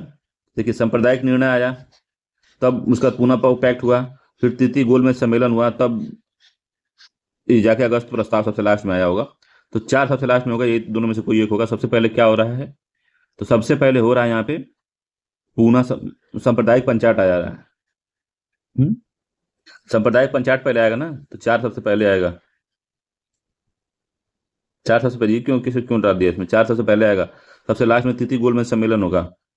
ये अगस्त प्रस्ताव आएगा सबसे लास्ट में अगस्त प्रस्ताव आएगा, 1940 में आएगा। तो एक सबसे लास्ट में होगा, तो ये दोनों कभी नहीं होंगे, ये होगा या तो ये होगा। तो सबसे पहले 4 आएगा, तो 4 आ गया, सांप्रदायिक पंचायत आया। उसके बाद जाके हुआ पूना पैक्ट हुआ, 2 हो जाएगा। फिर तृतीय गोलमेज सम्मेलन हुआ, फिर 3 होगा। तो 4 2 3, फिर उसके बाद 1 होगा। तो इसका बी आंसर सही होगा। ठीक है, घटनाओं के अनुसार इसका बी आंसर सही है। काफी इंपॉर्टेंट क्वेश्चन है, तो देखिए क्लोज वाला काफी दिया हुआ है, तो थोड़ा सा दिमाग नहीं लगाएंगे तो गड़बड़ हो जाएगा। ठीक है, तो इसको आप देखिए, तो अपने दिमाग से पहले सोचिए कि पहले सबसे पहले क्या हुआ होगा। तो सबसे पहले हुआ होगा सांप्रदायिक निर्णय आया होगा, तभी ये निर्णय आया, तभी तो आमरण अनशन किए गांधी जी। तो तब पूना पैक्ट हुआ था, ये सांप्रदायिक निर्णय के खिलाफ में ही पूना पैक्ट हुआ था। फिर पूना पैक्ट होने के बाद तब तृतीय गोलमेज सम्मेलन हुआ, तब उसके बाद 1940 हुआ, तब ये तो 32 में ही होगा, फिर 1940 वाला मामला हुआ। ठीक है, अगला क्वेश्चन है, तो ज्योग्राफी क्वेश्चन देख लेते हैं। ज्योग्राफी का भारत का भूगोल है। तो पहला क्वेश्चन है इसमें, कह रहा है कि पृथ्वी की सतह पर का वह भाग जिस पर भूकंपीय तरंगों का सर्वप्रथम रिकॉर्ड किया जाता है उसे क्या कहते हैं। तो जो पृथ्वी की सतह का वह भाग जहाँ पे सबसे पहले भूकंपीय तरंगे का रिकॉर्ड किया जाता है उसको भूकंप मूल कहते हैं, अभिकेंद्र कहते हैं, या फिर सिस्मोसाइट कहते हैं, या फिर उपरोक्त में से कोई नहीं कहते हैं। तो वो अभिकेंद्र होता है, बी आंसर सही है, अभिकेंद्र होता है। ठीक है, तो आप समझिए इसको पहले। जैसे मान लीजिए पृथ्वी है, और अब यहां से मान लीजिए भूकंप का शुरू हो रहा है, भूकंप यहां से निकलता है, तो इसको हम कहते हैं भूकंप मूल। भूकंप मूल, इसको भूकंप मूल कहते हैं। ठीक है, ऐसे निकल के चारों तरफ जो है इसका जो पी वेब और एस वेब जो भी है एल वेब, तीनों वेब जो होती हैं ऐसे ऐसे निकल के जाती हैं। ठीक है, तो शॉर्टेस्ट डिस्टेंस या सबसे छोटी डिस्टेंस जो होती है, जहाँ से सबसे पहले वो पृथ्वी के स्थल पे जहाँ पे रिकॉर्ड होता है सबसे पहले, सबसे नजदीक वाला होता है तो तेजी से पहुंच जाएगा यहाँ पे। तो जहाँ पे रिकॉर्ड होता है तो इसी वाले को कह रहा है, इसी वाले को हम लोग क्या कहते हैं, अभिकेंद्र कहते हैं यहाँ पे। सबसे जो पहला पृथ्वी यहाँ पे हम लोग रहते हैं, ये जो है यहाँ पे हम लोग रहते हैं, घर हो रहा है। ठीक है, जब जहाँ पे ये रिकॉर्ड होता है उसी को अभिकेंद्र कहते हैं, इसको भूकंप मूल कहते हैं। ठीक, तो सबसे पहले जो होता है पी वेव जाती है, प्राइमरी वेव, फिर उसके बाद यस वेव जाती है, फिर उसके बाद एल वेव जाती है जिसको लब वेव कहते हैं। और ये एल वेव जो है ये सबसे अधिक जो है विनाशकारी होती है, यही वाली, ये सबसे अधिक विनाश लाती है यहाँ पे तल पे। ठीक है, तो ये मामला समझिएगा। अगला क्वेश्चन है, सूची 1 को सूची 2 पे मिलाना है। तो देखिए किस तरह से 2017 क्वेश्चन है, अभी जल्दी का ही है, तो कितना मिलान करवाया है। तो मिलान में थोड़ा सा ध्यान देना है आपको। मिलान में 4 क्वेश्चन होता है, एक एक ही क्वेश्चन में 4-5 क्वेश्चन रहेगा मिलान वाले में। तो पहाड़ियां हैं और संबंधित राज्य हैं। तो गारो खासी जयंतियां सुने होंगे कि मेघालय में ही है, तो एक हो गया। मीरी, तो मीरी भी कहाँ पे है, अरुणाचल प्रदेश में है। ठीक है, 3 हो गया। कोल्लम मलाई, तो इस तरह का जो कोल्लम पिलाई पिल्लई सिल्लई जो इस तरह से होगा समझ लो तमिलनाडु है वो। ठीक है, 2 हो गया। तो डालमा हो गया छत्तीस झारखंड में, 4 हो गया। तो 1 3 2 4, 1 3 2 4 इसका ए आंसर सही है, 1 3 2 4। ठीक है, तो गारो देखिए, गारो खासी जयंतिया मेघालय, मीरी मिसमी जो है वो कहाँ पे, अरुणाचल प्रदेश में, कुल्लई तमिलनाडु में है, और डालमा जो है झारखंड में है। तो आराम से इसको हम मिला लेंगे। ठीक है, अगला क्वेश्चन है कि भारत के तटीय राज्यों की संख्या कितनी है। तो आपको समझ में नहीं आया तो सीधे अपना मैप बनाइए। ठीक है, गिनना शुरू करिए। तो यहाँ से ये है गुजरात, यहाँ पे महाराष्ट्र, यहाँ पे गोवा, यहाँ पे दमन दीव। ठीक है, दादरा नगर हवेली भी, सिलवासा भी लगा हुआ है इससे। तो ये हो गया, तो महाराष्ट्र हो गया, गोवा हो गया, कर्नाटक हो गया, केरल हो गया, तमिलनाडु हो गया, आंध्र प्रदेश हो गया, उड़ीसा हो गया। उड़ीसा ऊपर होगा थोड़ा, ओ सॉरी। ठीक है, आंध्र प्रदेश यहाँ पे हो गया, उड़ीसा, यहाँ हो गया पश्चिम बंगाल। ठीक है, तो 1 2 3 4 5 6 7 8, 8 और गोवा का लेकिन 9। और केंद्र शासित प्रदेश तो पूछा नहीं है, बस राज्य पूछा है। तो 1 2 3 4 5 6 7 8 9, 9 राज्य हैं, डी आंसर सही है। अगर आपको केंद्र शासित प्रदेश पूछता तो उसमें अंडमान निकोबार है, लक्षद्वीप है, पांडुचेरी है, दादरा नगर हवेली है और दमन दीव इसमें आता है। दादरा नगर हवेली की का शहर कौन सा है, सिलवासा है इसी का शहर। ठीक है, तो ये पूरा मामला है। तो याद रखिएगा 9 हैं, 9 राज्य हैं, डी आंसर सही है इसका। अगला, भारत के निम्नलिखित में से किन राज्यों में थारू जनजाति निवास करती है। तो थारू जनजाति कहाँ पे होती है, तो आप पढ़े होंगे कि हमारे जो तराई क्षेत्र है यूपी का, उसमें पाई जाती है। तो यूपी के तराई तराई क्षेत्र मतलब कि जो हिमालय का तराई क्षेत्र है, तो कुछ क्षेत्र जो है अरुणाचल प्रदेश उसमें आता है, उत्तराखंड में भी आता है। ठीक है, तो थारू जो है उत्तराखंड और जो हमारा उत्तर प्रदेश है, यहाँ दोनों में पाई जाती है। तो उत्तराखंड और उत्तर प्रदेश दोनों में पाई जाती है, डी आंसर सही है। तो उत्तराखंड और उत्तर प्रदेश में थारू जनजाति निवास करती है। उल्लेखनीय कि थारू जनजाति उत्तराखंड की सबसे बड़ी जनजाति है, जबकि उत्तर प्रदेश की प्रमुख जनजाति बुक्का है, भोटिया है, जौनसारी है, थारू है, गोंड है, धुरिया है, परहरिया है, खरवार है, बैगा है। ठीक है, तथा उत्तराखंड की प्रमुख जनजातियों में भोटिया आता है, बुक्का आता है, थारू आता है, जौनसारी आता है, राजी आता है। देखिए उत्तर प्रदेश और इसमें पहले तो एक ही में था, तो कई चीज़ें कॉमन भी हैं इसमें, कई जनजातियां भी कॉमन है इसमें। तो डी आंसर सही है। ठीक है, अगला क्वेश्चन है कि कथन और कारण वाला है। तो कथन कह रहा है कि मिट्टी की प्रजातियों में से मृतिका अधिक जल धारण करती है। तो मृतिका जो सबसे महीन होती है उसको मृतिका कहते हैं, तो सबसे अधिक जल धारण करती है। ठीक है, तो पहला तो सही है इसका। मृतिका में रंध्राकाश बड़े आकार के पाए जाते हैं, नहीं बड़े आकार के नहीं, छोटे आकार के पाए जाते हैं इसमें, छोटे आकार के रंध्राकाश पाए जाते हैं इसमें। ठीक है, तो जैसे कि मिट्टी की प्रजातियों में मृतिका जो होती है जल धारण करने की क्षमता उससे ज्यादा होती है और जल धारण करती भी है। अब मृतिका में जो है, जो इसका रंध्राकाश पूछता है कभी कभी 0.002 मिलीमीटर के होते हैं। ठीक है, इतना छोटा होता है ये। ठीक है, तो ये छोटा होता है, बहुत बड़ा नहीं होता। तो ये गलत हो गया दूसरा वाला। तो इसमें जो है एक सही है और आर गलत है, एक सही है और आर गलत है, तो सी आंसर सही हो गया। एक सही है और आर इसका गलत है। अगला क्वेश्चन है, विभिन्न प्रकार की मिट्टियों की जल धारण क्षमता का घटता क्रम क्या है।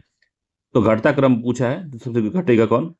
तो आप समझिए इसको पहले कि मृतिका देख के अभी आए ऊपर वाले क्वेश्चन में कि मृतिका है सबसे अधिक है, तो मृतिका जहाँ होगा वही सही, सबसे पहला वाला होगा। तो ये गलत हो गया, ये गलत हो गया। सबसे अधिक मृतिका पानी एब्जॉर्ब करेगी, जल धारण करेगी। फिर गाद करेगा कि बालू करेगा, इन दोनों में समझना है आपको। तो गाद करेगा, गाद में मृतिका की जो मृतिका है इसकी जो है मात्रा ज़्यादा होती है। ठीक है। गाद अब देखे होंगे आप कभी, अब अगर आप नदी किनारे रहते होंगे, कभी नदी किनारे गए होंगे तो देखेंगे कि जैसे जैसे आप नदी के किनारे जाएंगे, जो बालू की साइज हो वो महीन होती जाती है। ठीक है। तो सबसे ऊपर वाले क्षेत्र में देखेंगे तो आपको सफेद बालू मोटे कण का मिलेगा। ठीक है, सफेद बालू मोटे कण का। उसके नीचे जाएंगे तो थोड़ा मिट्टी वाला गाद टाइप का मिलेगा, जिसमें मिट्टी भी शामिल होगी, और उसमें आपको बालू भी मिक्स मिलेगा, इसमें बालू मिट्टी मिलेगी। और उसके सबसे पास वाले में जाएंगे तो उसको जब हाथ में उठाएंगे तो बहुत महीन महीन एकदम बारीक कण होता है, वही मृतिका होती है। उसको हाथ में उसे लेंगे तो उसका पानी जो है, जैसे हाथ में उस मिट्टी के अंदर उसको अब पेस्ट के निकालना कहते हैं, अंदर हाथ डाल के जैसे मिट्टी को ऊपर निकालेंगे तो देखेंगे तुरंत पानी सूख जाएगा उसमें। अब आपके हाथ में एकदम जैसे लगेगा कि सूखा है, जैसे उसको थोड़ा थप्पड़ से मारेंगे या तो उसको उंगली से पीटेंगे तो देखेंगे तो पानी ऊपर आ जाता है तुरंत ही। कभी ये सब प्रैक्टिस करके देखिएगा, कभी जाइएगा, मेरा अगर बात याद रहे आपको, तो आप कभी नदी किनारे जाइएगा तो उसका मिट्टी थोड़ा सा उठाइएगा अपने हाथ में, या फिर मिट्टी रखी ही है उस रहने दीजिएगा वहीं पे, बस उंगली से ऐसे मारिएगा, सूखी मिट्टी रहेगी उस पर ऐसे मारेंगे उंगली से, जैसे उसको थपथपाएंगे उंगली से, देखेंगे पानी उसका तुरंत निकल के बाहर आ जाएगा। ठीक है। तो वो जो होता है, वो जो होता है मृतिका होती है, समझ रहे हैं। तो गाद होगा सबसे पहले, मृतिका होगी, फिर गाद होगा, फिर बालू होगा। ठीक है, ये आंसर इसका सही है। मृतिका, गाद, फिर बालू। तो मृतिका सबसे नदी किनारे के आसपास पाई जाती है, फिर उसके बाद में गाद पाया जाता है, फिर उसके बाद में बालू पाया जाता है। ठीक है, तो ये पूरा मामला है। आप कहेंगे बालू तो अब नदी से क्यों निकलता है, तो नदी का बालू का वो मामला अलग है। मैं एक जनरल वे में बताया हूँ आपको कि आप ऊपर जाएंगे थोड़ा मोटा मोटा आपको मिलेगा, जैसे जैसे नीचे जाएंगे तो गाद उस तरह की चीजें मिलती जाएंगी आपको। अब चूंकि ये महीन है तो महीन चीजें जो पानी के साथ घुली रहती है ना, तो वो सब निकलता है। ठीक है, बालू नदी से निकलता है, बात आपकी सही है। मगर जो बालू निकलने के बाद जो चीजें छन के नीचे गिरती हैं वो जो होती है उसमें जो मृतिका होती है ज्यादा। ठीक है। तो उल्लेखनीय कि मृदा की जल धारण क्षमता रंध्रकाशों के आकार पर निर्भर करती है। जिसमें रंध्रकाश बड़े आकार के होते हैं उनमें जल धारण कम होता है। ठीक है। तो बालू देखे होंगे मोटा मोटा, बालू में भी जैसे जैसे पानी अब छिड़केंगे तुरंत तो सोख लेता है। ठीक है, मगर सोख लेगा और फिर नीचे से जैसे ट्रक में लदा हुआ बालू देखेंगे तो नीचे नीचे पानी उससे छूता रहता है। और जल धारण क्षमता अगर बालू की अधिक होती ना तो वो पानी गिरने नहीं देता, वो उसी में अपने अंदर समाहित किया रहता। ठीक है। तो अगला है 29 नंबर का कि सूची 1 को सूची 2 से मिलाना है। फिर से आ गया, तो बांध है और संबंधित नदी है। तो दुलहस्ती है, गांधी सागर है, उकाई है, तवा है। तो तवा नदी पे है, 4 हो गया ये। उकाई किस नदी पे है, गांधी सागर किस नदी पे है, दुलहस्ती किस नदी पे है? तो दुलहस्ती तो चिनाब नदी पे है, 1 हो गया। गांधी सागर, दुलहस्ती चिनाब नदी पे है, चंबल पे नहीं चिनाब पे है, तो 2 हो गया इसका। गांधी सागर किस पे है, तो गांधी सागर जो है चंबल नदी पे है, याद रखिएगा, 1 है।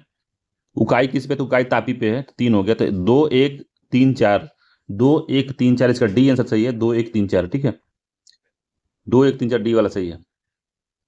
अगला है खनिज और संसाधन से पूछ रहा है। तो क्वेश्चन कह रहा है कि निम्नलिखित में से कौन सा जो शैल समूह भारत में धात्विक खनिज का प्रमुख स्रोत है। तो धात्विक खनिज का स्रोत कौन सा था, आपको मैंने बताया था कि धारावाड़ जो क्रम की चट्टानें होती हैं उसमें धात्विक खनिज बहुत अधिक पाया जाता है। तो उसमें टर्सरी नहीं है, बिंदेन भी नहीं है, गोंडवाना भी नहीं है। गोंडवाना में कोयला सर्वाधिक पाया जाता है। सोना लोहा अब्रक क्रोमियम तांबा मैग्नीज ये सब धारवाड़ क्रम की चट्टानों में पाया जाता है। इंपॉर्टेंट है, याद रखिएगा, डी आंसर सही है। ठीक है। अगला क्वेश्चन है आर्थिक भूगोल से है। तो अभी इसके बारे में कल ही बात हुई थी कि चुक्की चुक्की कमाटा चिली का है। निम्नलिखित में से किस खनिज के लिए प्रसिद्ध है? तांबा है, लौह है, चांदी है, मैग्नीज है। तो किसके लिए प्रसिद्ध है? तो तांबे के लिए प्रसिद्ध है, ए आंसर सही है। चिली में है चुक्की माटा, वो पसंद है तांबे के लिए, ए आंसर सही है। तो उत्तरी चिली की महत्वपूर्ण खान चुक्की माटा तांबे के लिए निक्षेप के लिए प्रसिद्ध है। उल्लेखनीय कि विश्व में तांबा का सबसे बड़ा उत्पादक देश चिली है। तत्पश्चात पेरू आता है, फिर चीन आता है क्रमशः। ठीक है। अगला है मानव भूगोल से है क्वेश्चन। तो घास के मैदान है और देश है, देखिए कितना कितना ही मिलान करवाया, आप समझ सकते हैं। तो पंपास है, पुस्टैज है, बेल्ड है और डाउन्स है। तो आपको बताना है कौन कहाँ पाया जाता है। तो अर्जेंटीना में बताया था आपको कि पंपास पाया जाता है, अर्जेंटीना में, 3 हो गया। पुस्टैज जो है हंगरी में पाया जाता है, तो ये यूरोप का क्षेत्र है हंगरी। तो पुस्टैज वहाँ पे हंगरी, 4 हो गया। बेल्ट कहाँ पाया जाता है? तो बेल्ट जो है दक्षिण अफ्रीका में पाया जाता है, बेल्ट, 2 हो गया। डाउन्स जो है ये ऑस्ट्रेलिया में डाउन्स पाया जाता है। ठीक है, 1 हो गया। तो 3 4 2 1 इसका सही है, 3 4 2 1, ए आंसर इसका। ठीक है। तो इसको किसी तरह से याद करेगा, इसको मैपिंग के थ्रू मैं जब इसका क्रैश कोर्स कराऊंगा तो मैप से भी इसको बताऊंगा कि किस तरह से आप जो घास के मैदान है उनको आप समझ सकते हैं। तो काफ़ी आसानी से क्रैश कोर्स में आपको समझ में आ जाएगा, आपको फिर ज़्यादा इधर उधर सोचने की जरूरत नहीं पड़ेगी। अगला क्वेश्चन है कि जापान के निम्नलिखित 4 द्वीप का उत्तर से अनुक्रमण निम्नलिखित में से कौन सा है? तो जापान का जो द्वीप है होक्काइडो, होन्शु, क्यूशु और शिकोकू, उसका क्रम बताना है कि कौन सा क्रम है। उत्तर से हमको दक्षिण में लगाना है, तो उत्तर से शुरू करना है, दक्षिण में जाना है। ठीक है। तो सबसे पहले आता है होक्काइडो। होक्काइडो उत्तर में है सबसे, होक्काइडो। ठीक। उसके बाद होन्सू आता है, होन्सू, होन्सू आएगा, फिर शिकोकू आता है, शिकोकू, शिकोकू, ठीक, फिर क्यूसू आता है, क्यूसू। तो याद रखिएगा होकाइडो, होन्सू, शिकोकू और क्यूसू, सी वाला आंसर इसका जो है वो ठीक है। ठीक है, ये भी इंपॉर्टेंट क्वेश्चन है, पूछता है इस तरह से। 34 है कि माल्थस के अनुसार जनसंख्या नियंत्रण का सर्वाधिक प्रभावी उपाय निम्न में से कौन सा है?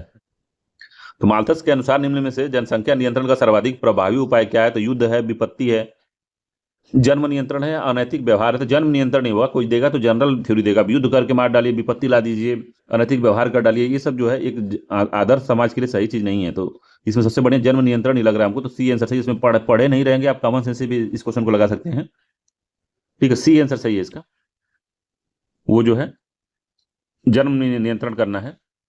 तो माल्थस का जो जनसंख्या सिद्धांत है, जनसंख्या नियंत्रण का सर्वाधिक प्रभावी उपाय प्राकृतिक जन्म नियंत्रण है। उल्लेखनीय कि माल्थस ने जनसंख्या के प्राकृतिक सिद्धांत का प्रतिपादन किया था और बताया था कि किसी भी क्षेत्र में जनसंख्या की वृद्धि गुणोत्तर होती है। यही बिहार पीसीएस से पूछा था कि जनसंख्या की वृद्धि जो होती है गुणोत्तर श्रेणी में होती है, जबकि जीविकोपार्जन के साधन जैसे खाना पीना ये सब चीजें वो समानांतर श्रेणी में होते हैं। ठीक है, तो वो जैसे जनसंख्या बढ़ेगी 2, 4, 8, 16, 32 इस तरह से बढ़ेगी। हमारे खाने की चीजें हैं जो जीविकोपार्जन के लिए जो जरूरी है, खाना पानी ये सब चीजें जो हैं वो कैसे बढ़ेंगी? तो 1, 2, 3, 4, 5, 6, 7, 8 इस तरीके से बढ़ेंगी। ठीक है, तो जनसंख्या गुणोत्तर श्रेणी में बढ़ती है और समांतर श्रेणी में क्या बढ़ता है? तो संसाधन बढ़ते हैं, खाने के जो जीविकोपार्जन के संसाधन है वो बढ़ते हैं। तो ये इंपॉर्टेंट है, कई एग्जाम में पूछ चुका है, तो इस बात को थोड़ा ध्यान दीजिएगा। जनसंख्या की वृद्धि गुणोत्तर श्रेणी में होती है, जबकि जीविकोपार्जन के साधन जो होते हैं समांतर श्रेणी में बढ़ते हैं। माल्थस का प्राकृतिक नियंत्रण सिद्धांत है ये। ठीक है, उनके अनुसार यदि स्वयं के नैतिक नियंत्रण के माध्यम से जनसंख्या वृद्धि पर नियंत्रण न पाया गया तो प्राकृतिक प्रकोप द्वारा व्यापक अकाल मृत्यु होगी। उन्होंने निष्कर्ष प्राप्त किया कि निष्कर्ष भी दिया कि यही जीवन निर्वाह के संसाधनों का अवरोध न हो तो प्रत्येक 25 वर्ष में जनसंख्या दुगनी हो जाएगी। तो इन्होंने कहा कि अगर जब जनसंख्या पर प्राकृतिक रूप से नियंत्रण नहीं लगाते हैं अपने हिसाब से, जैसे संयम से आप मतलब कि शादी ब्याह करके तो मामला संयम से नहीं रहते हैं, तो जनसंख्या बहुत ज़्यादा बढ़ जाएगा। और उसके बाद में अगर अब उस तरह से बढ़ रहा है तो प्रकृति अपने आप से उसको कम करने की कोशिश करेगी और वही अकाल और ये सब चीजें आएगा, व्यापक अकाल आएंगे, बाढ़ आएगी, सूखा आएगा, ये सब मामला होगा। ठीक है, 35 नंबर क्वेश्चन है कि जनसंख्या 2011 के अनुसार निम्नलिखित में से किस भारतीय राज्य में महिला साक्षरता न्यूनतम है? तो महिला साक्षरता सबसे कम किस राज्य में है? उत्तर प्रदेश है, राजस्थान है, केरल है और आंध्र प्रदेश है। तो राजस्थान में है, बी आंसर सही है, सबसे कम राजस्थान में है 2011 की जनगणना के अनुसार। ठीक है, तो 2011 की जनगणना के अनुसार भारत में साक्षरता दर 74.04% है, जिसमें पुरुष जो है 82.14 है और महिलाएं 65.46 हैं। ठीक है, अधिकतम जो महिला साक्षरता का दर वाले जो राज्य हैं उसमें सबसे अधिक केरल में है, फिर मिजोरम है, लक्षद्वीप है, गोवा है।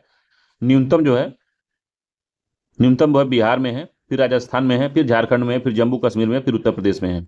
ठीक है, याद रखिएगा। अगला है 2011 की जनगणना के अनुसार निम्नलिखित में से किस राज्य की जनसंख्या में कमी आई है? तो नागालैंड में नेगेटिव ग्रोथ हुआ है, ए आंसर सही है। नागालैंड एक ऐसा देश है जिसमें -0.6% का निगेटिव ग्रोथ देखने को मिला है, इसमें ए आंसर सही है। अगला 2011 की जनगणना के अनुसार 2011 की जनगणना के अनुसार निम्नलिखित में से किस राज्य में साक्षरता सर्वाधिक पाई गई है? तो साक्षरता मणिपुर में सर्वाधिक पाई गई है, कि पंजाब में पाई गई है, असम में, मध्य प्रदेश में, तो मणिपुर में पाई गई है, ए आंसर सही है। वर्ष 2011 की जनगणना के अनुसार भारत में नगरीय जनसंख्या का देश की कुल जनसंख्या का कितना परसेंटेज है? तो नगरीय जनसंख्या जो है 39% है कि 31% है कि 37% है कि 28% है?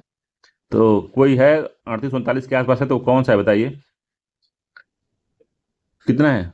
तो 31.16% है। पूरे देश की जनसंख्या का 31.16% जो है कहाँ रहता है? तो रहता है शहरी जीवन काट रहा है वो। बाकी जो 62 कह सकते हैं कि 68 कह सकते हैं, 68 के आसपास जो है 67-68% ये लोग जो है अभी ग्रामीण जीवन जी रहे हैं। ठीक है, इसे मामला थोड़ा याद रखिएगा। 38 नंबर हो गया। अगला क्वेश्चन है 39 नंबर क्वेश्चन कह रहा है कि भारत की वर्ष 2011 की जनगणना के आधार पर निम्नलिखित में से किस राज्य में जनसंख्या घनत्व उच्चतम है? जनसंख्या घनत्व सबसे अधिक बिहार में है। ठीक है, तो बिहार में है, बी आंसर सही होगा इसका। कि उत्तर प्रदेश में है, पंजाब में, तमिलनाडु, किस में ज्यादा है बताइए? हमारे हिसाब से तो बिहार ही है। ठीक है, तो सर देखिए बिहार में देखिए क्या दिया है, बिहार में कितना 11.06 है, 1106 लोग प्रति 1 वर्ग किलोमीटर रहते हैं, जबकि न्यूनतम जनसंख्या अरुणाचल प्रदेश 17 लोग रहते हैं। केंद्र शासित प्रदेश दिल्ली में सर्वाधिक जनसंख्या घनत्व है, जिसमें 11,323 लोग रहते हैं। समझ लीजिए, बहुत ज़्यादा मतलब कि घना आबादी है दिल्ली में। बहुत बुरी कंडीशन भी है, इसको कह सकते हैं आप। और सबसे न्यूनतम जनसंख्या अंडमान निकोबार में 46 है, तभी वो नागालैंड से ज़्यादा है। समझ रहे हैं, नागालैंड से फिर भी ज़्यादा है वो। ठीक है, तो अगला क्वेश्चन देखते हैं हम लोग कि वर्ष 2011 की जनगणना के आधार पर निम्नलिखित राज्यों में से उनके नगरीकरण के अवरोही क्रम में व्यवस्थित कीजिए तथा नीचे दिए गए कूट की सहायता से हमको बताना है। देखिए कितना ज़्यादा क्वेश्चन आया था, इसके चक्कर में खूब लोग पढ़ने लगे, इसके बाद में से क्वेश्चन ही नहीं आने लगा। तो गुजरात है, आंध्र प्रदेश है, महाराष्ट्र है, पश्चिम बंगाल। देखिए देखिए जो है, दो चीज होता है, राज्यों का नगरीकरण के अवरोही क्रम में व्यवस्थित करना है। जनगणना के आधार पर निम्नलिखित में से राज्यों का नगरीकरण के अवरोही क्रम में, तो जनसंख्या का अवरोहीकरण लिखना है कि परसेंटेज लिखना है, तो इस पर भी क्वेश्चन बनता है। तो जनसंख्या के बारे में हम इसको देख रहे हैं, तो सबसे अधिक जो है महाराष्ट्र में है। ठीक है, 3 हो गए, सबसे अधिक महाराष्ट्र में है। महाराष्ट्र के बाद में अगर आप देखते हैं तो पश्चिम बंगाल आता है। ठीक है, पश्चिम बंगाल के बाद में जब आप देखते हैं तो उसमें आता है आपका आंध्र प्रदेश, फिर आता है गुजरात। 3, 4, 2, 1 इसका सही आंसर है, बी आंसर सही है। आप देख सकते हैं कि 5 करोड़ के आसपास इकाई, दाएं सैकड़ा, हजार, 10,000, लाख, 10 लाख करोड़, 5 करोड़ के आसपास जो है महाराष्ट्र में है। 2 करोड़ के आसपास पश्चिम बंगाल में है। आंध्र प्रदेश में भी 2 करोड़ 82 लाख, 2 करोड़ 57 लाख गुजरात में है। तो जनसंख्या के हिसाब से भी है, अगर उस तरह से देखेंगे तो ज़्यादा शहर अच्छे शहर गुजरात में पाए जाएंगे बंगाल से, मगर जनसंख्या ज़्यादा बंगाल की, इस वजह से जो है वहाँ कवर हो जाते हैं, वो आगे चला जाता है। ठीक है, अगला है कि वर्ष 2011 की जनगणना के आधार पर भारत की कुल नगरीय जनसंख्या में महानगरों की जनसंख्या का परसेंटेज कितना है। तो महानगरों की जनसंख्या का परसेंटेज पूछा है। कुल जनगणना से कुल नगरीय जनसंख्या में महानगरों की जनसंख्या का परसेंटेज कितना है। ठीक है, तो 31.16%, 36.48%, 42.61%, 49.20%। तो सी आंसर इसका सही है, 42.61% जो है ये है। ठीक है, अगला है कि 2011 की जनगणना के आधार पर निम्नलिखित में से किस राज्य में नगरीय जनसंख्या का परसेंटेज न्यूनतम है। तो त्रिपुरा है, सिक्किम है, अरुणाचल प्रदेश, हिमाचल प्रदेश है। तो सबसे कम जो है आपको हिमाचल प्रदेश मिलेगा, डी आंसर सही है। ठीक है, हिमाचल प्रदेश में सबसे कम है, 10% ही नगरीकरण है। 90% लोग गाँव में रहते हैं हिमाचल प्रदेश में, याद रखिएगा, 90% लोग जो गाँव में रहते हैं। अगला 2011 की जनगणना के आधार पर निम्नलिखित में से विचार करना है। और साक्षरता दर एवं नगरीकरण के स्तर भारत में द्वितीय स्थान किसका है। साक्षरता दर में और नगरीकरण के स्तर में भारत में द्वितीय स्थान पे कौन है, इसको बताना है आपको। तो मिजोरम है, महाराष्ट्र है, तमिलनाडु है, त्रिपुरा है। तो मिजोरम है, ये आंसर सही है इसका, मिजोरम में है। ठीक है, अब एक्सप्लेनेशन पढ़ सकते हैं। अगला है 2011 की जनगणना के अनुसार उत्तर प्रदेश में साक्षर दर में 2001 से 2011 तक की वृद्धि हुई। कितना वृद्धि हुई, साक्षरता में कितनी परसेंट की वृद्धि हुई 2001 से 2011 के बीच में। तो 11.45%, 14.45%, 13.45%, 14.45%। तो 11.145% हुई, ए आंसर सही है इसका। 11.45% का ग्रोथ रेट हुआ था 10 सालों में साक्षरता में। अगला है कि भारत के जनगणना 2011 के अनुसार उत्तर प्रदेश निम्नलिखित में से किस जिले की साक्षरता दर सर्वाधिक रही है। तो सबसे अधिक साक्षरता दर इलाहाबाद है, वाराणसी है, बरेली है, गाजियाबाद है। तो सर्वाधिक साक्षरता दर जो है कहाँ पे रही है बताइए, गाजियाबाद रही है कि गाजियाबाद ही है, डी आंसर सही है, गाजियाबाद रही है। ठीक है, तो उत्तर प्रदेश का जिला अवरोही क्रम में इस प्रकार है, गौतम बुद्ध नगर, ठीक है, कानपुर, औरैया, इटावा, गाजियाबाद। तो गाजियाबाद में सर्वाधिक रहा है, जबकि अवरोही क्रम में श्रावस्ती सबसे कम है, उसके बाद बहराइच है, फिर बलरामपुर है, फिर बदायूं है, फिर रामपुर। सबसे कम श्रावस्ती में है और सबसे अधिक गौतम बुद्ध नगर में है। ठीक है, मतलब साक्षरता। अगला संविधान का क्वेश्चन है। तो भारतीय संविधान के निम्नलिखित में से किस अनुच्छेद के द्वारा अस्पृश्यता की समाप्ति की व्यवस्था की गई है। तो अनुच्छेद 14 है, समानता का अधिकार। अनुच्छेद 15 जो है शिक्षा में, शिक्षण संस्थानों में आरक्षण की बात करता है। 16 जो है नौकरियों में आरक्षण की बात करता है। 17 जो है अस्पृश्यता के बारे में बात करता है। तो डी आंसर इसका सही है, भाग 3 के 17 आर्टिकल 17 में है अस्पृश्यता का अंत। किसी प्रकार की अस्पृश्यता को देखा नहीं जा सकता। अगला इसमें देखिए 14 में क्या है, तो विधि के समक्ष समानता है। 15 धर्म और मूल, जाति, लिंग के आधार पर, जन्म के आधार पर विभेद नहीं किया जाएगा। ठीक है, 16 है लोक नियोजन के विषय में अवसर की समानता। ठीक, 17 में अस्पृश्यता का अंत है, 18 में उपाधियों का अंत है। ठीक है, अगला विधानमंडल के मंत्रिपरिषद के बारे में है। तो भारतीय संविधान के अनुच्छेद 170 के अनुसार किसी राज्य की विधानसभा के सदस्यों की न्यूनतम तथा अधिकतम संख्या क्रमशः हो सकती है। तो ये विधानसभा पूछा, याद रखिएगा, विधानसभा की न्यूनतम और अधिकतम संख्या हो सकती है। तो 40 है 400 है, 50 है 450 है, 50 है 500 है, 60 है 500 है, तो डी आंसर सही है। 60 है और 500 है। ठीक है, अनुच्छेद संविधान के अनुच्छेद 170 में विधानसभाओं की संरचना वर्णित है।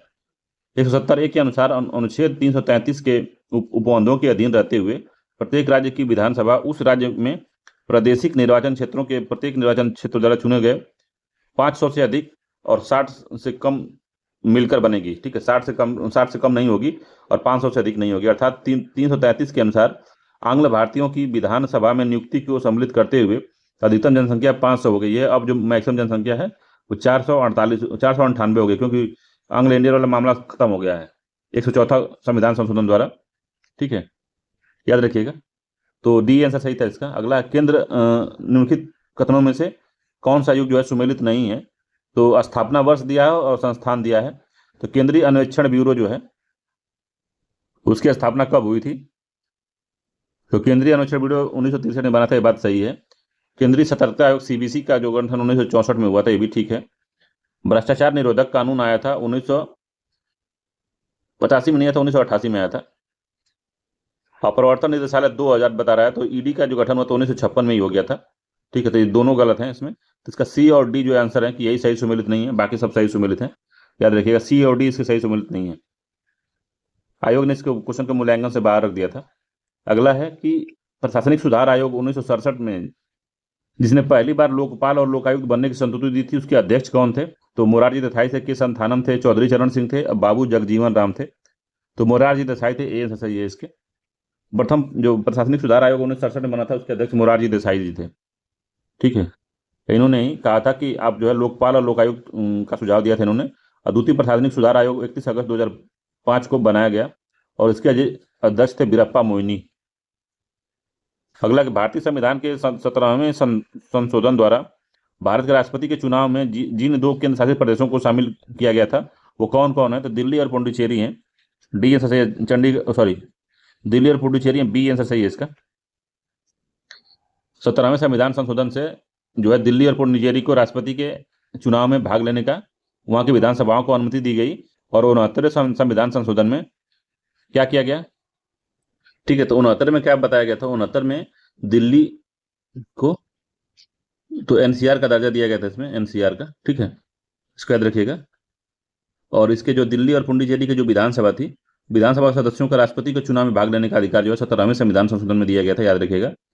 अगला है पंचायती राज व्यवस्था के बारे में बताना है कि पंचायती राज संस्थाओं में महिलाओं के लिए आरक्षित स्थानों के संदर्भ में निम्न कथनों विचार करना है। तो पहला दिया कि इसका प्रावधान संविधान के अनुच्छेद 243(घ)(3) में किया गया है। तो ठीक है, 33% का आरक्षण जो है महिलाओं का वो किया गया है, बात सही है। अगला है यह आरक्षण अनुच्छेद 334 में निर्दिष्ट अवधि की समाप्ति पर प्रभावी नहीं होगा। तो ये जो है 334 जो है ये जो है SC ST और आंग्ल इंडियन से संबंधित था। आंग्ल इंडियन वाला जो मामला था उससे संबंधित है ये। इसका संबंध जो है पंचायती राज से नहीं, तो केवल एक ही सही है इसमें, ए आंसर सही है। बाकी जो इसका मामला है इसको जो है आंग्ल इंडियन वालों को 104वें कॉन्स्टिट्यूशन अमेंडमेंट द्वारा इसको हटा दिया गया। ठीक है, बाकी SC ST वालों को अभी आरक्षण बढ़ा दिया गया है, तो उनसे संबंधित है, इससे संबंधित नहीं है। अगला क्वेश्चन है कि भारतीय संविधान की 73वें संविधान संशोधन के संदर्भ में निम्न कथनों पर विचार करना है। तो क्या है? तो इसमें पंचायतों को स्वशासन की संस्था स्वीकार किया गया है। तो स्वशासन की संस्था को स्वीकार किया गया है, बात सही है। अगला जो है इसमें क्या दिया है? इसमें शहरी स्थानीय सरकार को स्वशासन की संस्था स्वीकार किया गया है। तो शहरी स्वशासन नहीं, इसमें ग्रामीण स्वशासन की बात की गई है, ग्रामीण से। 73वां ग्रामीण संबंधित है, ग्राम पंचायत संबंधित है। 74वां जो है शहरी संबंधित है, शहरी मामला से, 74वें में है। ठीक है, तो 74वें में है वो। तो ये जो है पहला गलत हो गया, पहला सही है, दूसरा गलत हो गया, तो इसका सी आंसर सही है। अगला है कि विकासशील एवं विकसित अर्थव्यवस्था से क्वेश्चन आ गया। तो कह रहा है कि उत्पादन कीमत सूचकांक मापता कौन है? तो उत्पादक कीमत सूचकांक कौन मांगता है? तो उत्पादित वस्तुओं और सेवाओं की कीमत के औसत परिवर्तन को उत्पादन कीमत सूचकांक मापता है। किसको मापता है भाई, ये पूछ रहा है। तो किसको मापता है? तो उत्पादित वस्तुओं और सेवाओं की कीमत के औसत परिवर्तन को मापता है। तो पहला ही सही है। ठीक है, दूसरा है कि उत्पादित वस्तुएं एवं सेवाओं की कीमत में मामूली परिवर्तन नहीं है। उत्पादित वस्तुओं एवं सेवाओं की कीमत में कुल परिवर्तन, ये भी नहीं है और ये भी नहीं है, इसका ए आंसर सही है। तो उत्पादक कीमत सूचकांक जो है उत्पादित वस्तुओं सेवाओं की कीमतों के औसत परिवर्तन को मापता है। उत्पादक कीमत सूचकांक की संरचना तथा कार्य विधियां सुझाने के लिए 21 अगस्त 2014 को प्रोफेसर BN गोलदार की अध्यक्षता में एक कार्यदल का गठन हुआ था, जो उसने 31 अगस्त 2017 को अपनी रिपोर्ट दी थी। उसी लिए क्वेश्चन पूछा गया था, करंट अफेयर्स का था। अगला क्वेश्चन है कि भारत के राज्यों में कौन सा राज्य चावल का सर्वाधिक उत्पादन प्रति हेक्टेयर में अधिक करता है? तो सर्वाधिक उत्पादन प्रति हेक्टेयर बताया है कौन करता है, तो उत्पादन प्रति हेक्टेयर में सर्वाधिक जो है पंजाब का है, डी आंसर सही है। उस तरह देखें तो पश्चिम बंगाल नंबर 1 पे उत्पादन में, ठीक है। मगर जो बात है उत्पादकता की, प्रति हेक्टेयर उत्पादकता की बात है, 1 हेक्टेयर में सबसे अधिक उत्पादन कौन करता है? तो पंजाब करता है। देश के कुल चावल उत्पादन में सर्वाधिक उत्पादन पश्चिम बंगाल राज्य का है, जबकि वर्ष 2021-22 में भारत में शीर्ष चावल उत्पादक प्रति हेक्टेयर वाले में मामले में पंजाब सर्वाधिक है। 4,366 किलोग्राम प्रति हेक्टेयर में वो करता है। तमिलनाडु जो है 3574 किलोग्राम प्रति हेक्टेयर, आंध्र प्रदेश जो है 3595 प्रति हेक्टेयर करता है। तो इस तरह से करते हैं सब, जिसमें कि पश्चिम बंगाल कम है बहुत। अगला है कि फसल है और सर्वाधिक उत्पादन है, तो जूट का सर्वाधिक उत्पादन पश्चिम बंगाल करता है, 4 हो गया। चाय का सर्वाधिक असम करता है, 3 हो गया। गन्ना का सर्वाधिक करता है उत्तर प्रदेश, 2 हो गया। रबर का सर्वाधिक केरल करता है, तो 1 हो गया। तो 4 3 2 1 इसका सही आंसर है, 4 3 2 1। तो 4 3 2 1 इसका ए वाला ही आंसर सही है, ठीक है, 4 3 2 1। तो यहाँ मिला लेते हैं हम लोग। तो जूट का सर्वाधिक कौन कर रहा है? तो पश्चिम बंगाल कर रहा है। चाय का असम कर रहा है, गन्ना का उत्तर प्रदेश कर रहा है, रबर का केरल कर रहा है, याद रखिएगा। अगला, निम्नलिखित में से कौन सी एजेंसी भारत में कृषि सामानों के निर्यात में सम्मिलित नहीं है? तो निम्नलिखित में से कौन सी एजेंसी भारत में कृषि सामानों के निर्यात में सम्मिलित नहीं है, सहभागी नहीं है? तो नाफेड है, स्टेट ट्रेडिंग कॉर्पोरेशन है, इफको है, और MMTC है। तो इफको नहीं है, सी आंसर सही है। इसमें इफको नहीं शामिल होती, इफको तो यूरिया का उत्पादन करती है, तो सी आंसर सही है इसका, इफको नहीं है इसमें। बाकी नाफेड है, स्टेट ट्रेडिंग कॉर्पोरेशन है, और MMTC है, ठीक है। तो तीनों ही करती हैं। अगला, भारत में विदेश व्यापार के बारे में बताना है कि स्टॉक एक्सचेंज में निम्नलिखित में से कौन सा सट्टेबाज नहीं है? तो सट्टेबाज कौन सा नहीं है इसमें? तो दलाल है, तिजड़िया है, मदड़िया है, और स्टैग है। तो ये तीनों तो हैं सट्टेबाज बाकी तीनों हैं, जैसे कि तिजड़िया है, स्टैग है, मदड़िया। दलाल नहीं है, ये आंसर इसका सही। दलाल जो है, दलाल स्टॉक एक्सचेंज के माध्यम की मध्यस्थ की भूमिका निभाता है, न कि सट्टेबाज का। उल्लेखनीय है कि भारतीय स्टॉक एक्सचेंज में 4 प्रकार के सट्टेबाज कार्य करते हैं। एक स्टैग होता है, एक लेमड़क होता है, एक तिजड़िया होता है, एक मदड़िया होता है। तो 4 लोग काम करते हैं। अगला, विद्युत चुंबकीय प्रेरण पर आधारित युक्ति कौन सी है? तो विद्युत चुंबकीय प्रेरण पर आधारित कौन सा है? तो धारा मापी है, विभव मापी है, डायनोमो है, या विद्युत मोटर है? तो विद्युत चुंबकीय प्रेरण से विद्युत मोटर चलता है, कि डायनोमो चलता है, कि ये चलता है? कौन युक्ति चलती है? तो डायनोमो है, याद रखिएगा, सी आंसर सही है इसका, डायनोमो है, ठीक है, सी आंसर सही, डायनोमो है। तो डायनेमो यांत्रिक ऊर्जा को विद्युत ऊर्जा में कन्वर्ट करता है, ये बात याद रखिएगा। विद्युत ऊर्जा को किस में कन्वर्ट करता है? तो गतिज ऊर्जा को विद्युत ऊर्जा में कन्वर्ट करता है, यांत्रिक ऊर्जा को विद्युत ऊर्जा में कन्वर्ट करने का काम विद्युत, फिर से सुनिए, डायनेमो यांत्रिक ऊर्जा को विद्युत ऊर्जा में बदलता है। विद्युत मोटर जो है विद्युत ऊर्जा को यांत्रिक ऊर्जा में रूपांतरित करती है। डायनेमो जो होता है चुंबकीय प्रेरण पर आधारित युक्ति है। किसी चालक को किसी परिवर्ती चुंबकीय क्षेत्र में रखने से पर उस चालक के सिरों के बीच विद्युत वाहक बल उत्पन्न हो जाता है, जो कि विद्युत चुंबकीय प्रेरण पर कार्य करता है, ठीक है। तो ये पूरा मामला है। अगला क्वेश्चन है इसमें कि ताप के निम्नलिखित में से किस पैमाने में ऋणात्मक मान नहीं होता? तो सेल्सियस, केल्विन, फ़ारेनहाइट, रियूमर। तो किस में नहीं होता बताइए? केल्विन में नहीं होता, सी आंसर सही है, केल्विन में ऋणात्मक मान नहीं होता है। तो केल्विन पैमाने में हिमांक जो होता है 273 केल्विन पे 0 पहुंच जाता है, ठीक है। भाप बिंदु हो जाता है 373 के पे भाप। देखिए तो कितना फर्क है, आप समझ रहे हैं कि नहीं बात को? 200 केल्विन का मतलब होता है हिमांक बिंदु, मतलब 0 डिग्री, और इसमें 100 डिग्री और जोड़ दिए तो 0 में 100 अगर जोड़ते हैं तो 100 डिग्री हो जाता है। तो 100 डिग्री पे पानी जो है उबलने लगता है, भाप होने लगता है। तो 373 हो गया, तो 273 में अगर 100 जोड़ दिए तो 273 हो गया। इसका मतलब 273 जो है उसको 0 डिग्री पे मान है, ठीक है। 0 डिग्री अर्थात होता है 273, ये लिखा भी है, ठीक है। प्रत्येक भाग को एक एक के कहा जाता है, तो ये पूरा मामला है, केल्विन है ये। अगला है दो द्रव्यमानों की वस्तुओं की गतिज ऊर्जाओं का अनुपात 4.9 है, तो उनके वेगों का अनुपात क्या होगा। तो गतिज ऊर्जा होती है हाफ एम बी स्क्वायर। ठीक है, तो कह रहा है कि 4 और 9 है किसका, तो उनके द्रव्यमान, दो समान द्रव्यमान की वस्तुओं की गतिज ऊर्जाओं का। तो ये 4 हो गया, ये 9 हो गया, अब बटे 1/2 V1 और V2 है। ठीक है, V1 V2 अगर हो गया तो ये V1 है V2 है, तो अब क्या करते हैं, तो यम से यम कट जाएगा। ठीक है, 1/2 से 1/2 कटा गया, तो 4/9। आइए उधर हो गया V2 V1 का स्क्वायर अपन V2 का स्क्वायर। ठीक है, तब इसको इंटू हो गया है, तो जब इसको बराबर के इस साइड भेजेंगे हम लोग, तो 4/9 आई हो जाएगा V2 अपन V1 का स्क्वायर। तो मतलब कि V1 हो जाएगा, V2 हो जाएगा 2, V1 हो जाएगा 3। तो 2:3 का अनुपात हो जाएगा इसका, बी आंसर सही, 2:3 का अनुपात। ठीक है, इसमें लगाए हुए देख लीजिए।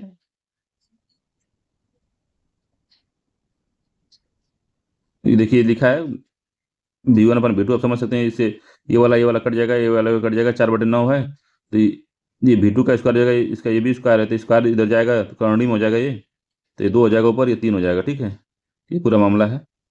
एक्सेप्ट हमारा क्वेश्चन है, बता रहा है कि उष्मा की इकाई कौन सी नहीं है। उष्मा का पूछा, ताप का नहीं पूछा है। तो सेंटीग्रेड है, कैलोरी है, अर्घ है, जूल है, तो ताप की इकाई क्या होती है, सेंटीग्रेड होती है। ए आंसर इसका गड़बड़ है, ये ताप की इकाई है, ये सही है। बाकी कैलोरी है, जूल है और अर्घ है, ये सब उष्मा की हैं। ये तीनों उष्मा की पराजय। सेंटीग्रेड जो है ताप की इकाई होती है, जबकि अर्घ है उष्मा की सीजीएस इकाई, जबकि कैलोरी और जूल जो है उष्मा की एसआई इकाई है। इस प्रकार जो कैलोरी है, जूल और अर्घ और उष्मा की इकाई होती हैं। ठीक, कैलोरी, जूल और अर्घ। सेंटीग्रेड जो है तापमान की इकाई है, याद रखिएगा, दोनों में बहुत फर्क है। और अगला है, निम्नलिखित में से कौन सा पदार्थ शाकनाशी है। तो शाकनाशी कौन सा है, तो क्लोरपाइरिफॉस है, कार्बेंडाजिन है, कार्बेंडाजिम है, क्विनाल क्विनाल फॉस है, और ब्यूटाक्लोर है। तो ब्यूटाक्लोर कौन सा है भाई इसमें, तो ब्यूटाक्लोर ही है शाकनाशी, डी आंसर सही है। ब्यूटाक्लोर जो है शाकनाशी रसायन है, जबकि क्लोरपाइरिफॉस जो है खरपतवारनाशी, कार्बेंडाजिम जो है कवकनाशी है, और क्विनाल फॉस जो है कीटनाशक रसायन है। तो ये पूरा मामला है। निम्नलिखित में से कौन सा बहुलक जैव निम्नीकरण नहीं किया जा सकता। तो किस बहुलक का या किस फाइबर का जो है जैव निम्नीकरण नहीं किया जा सकता। तो सेलुलोज हो सकता है, स्टार्च भी हो सकता है, प्रोटीन भी हो सकता है, पीवीसी का नहीं हो सकता, पीवीसी नहीं होता। ठीक है, इसका डी आंसर सही है। जैव निम्नीकरण मतलब कि बैक्टीरिया और कवकों द्वारा इसको जिसका डिकम्पोजिशन किया जा सके, डिकम्पोज किया जा सकते। ठीक है, अगला क्वेश्चन है कि निम्नलिखित में से कौन सा युग्म सही सुमेलित नहीं है। तो एल्युमिनियम का जो बॉक्साइड है अयस्क, कापर का, ठीक है, एल्युमिनियम का बॉक्साइड है, सही है। कापर का जो होता है सीने बार नहीं होता, कापर का होता है पाइराइट। ठीक है, पाइराइट्स होता है, क्यूप्राइट होता है, क्यूप्राइट भी होता है, ये कापर का होता है। ठीक है, सीने बार जो होता है पारा का होता है, याद रखिएगा, पारा का होता है ये। जिंक जो का होता है कैलामाइन, ये ठीक है। और आयरन का हेमेटाइट होता है, ये भी ठीक है। तो इसका बी वाला जो है गड़बड़ है, कापर का सीने बार नहीं होता, पारा का सीने बार होता है। ठीक है, तो अगला क्वेश्चन देखते हैं हम लोग, समुद्री घास के बारे में बताना है। तो समुद्री घास मुख्यतः उसको महत्वपूर्ण स्रोत है किसका, आयोडीन, क्लोरीन, ब्रोमीन, उपयुक्त में से कोई नहीं, तो आयोडीन का मुख्य स्रोत है, ए आंसर सही है। आयोडीन का मुख्य स्रोत कौन सा है, समुद्री घास है। ठीक है, अगला क्वेश्चन है, प्रकाश संश्लेषण की क्रिया के लिए निम्नलिखित में से कौन किसकी उपस्थिति आवश्यक नहीं है। तो प्रकाश संश्लेषण के लिए किसकी उपस्थिति आवश्यक नहीं है, हमको बताना है। सूर्य के प्रकाश की आवश्यकता होती है, ऑक्सीजन, जल, कार्बन डाइऑक्साइड, ऑक्सीजन की आवश्यकता नहीं है, बी आंसर सही है। बाकी सूर्य, जल और कार्बन डाइऑक्साइड की आवश्यकता होती है, ऑक्सीजन की आवश्यकता नहीं होती, बी आंसर सही है। तो याद रखिएगा इसका बी डी आंसर जो है, बी आंसर सही है कि ऑक्सीजन की आवश्यकता नहीं होती, बाकी सूर्य के प्रकाश की, जल की, कार्बन डाई की आवश्यकता होती है, बस ऑक्सीजन वहां से रिलीज होता है उस अभिक्रिया में, प्रकाश संश्लेषण की प्रक्रिया में ऑक्सीजन रिलीज होता है। निम्नलिखित में से कौन सा युग्म सुमेलित नहीं है। तो अमल बेर जो है तना परजीवी है, ठीक है। चंदन जो है जड़ परजीवी है। आर्किड जो है अधिपादप या एपीफाइट है, ठीक है। घटपर्णी जो है जलोद्भिद है। घटपर्णी जो है जलोद्भिद है।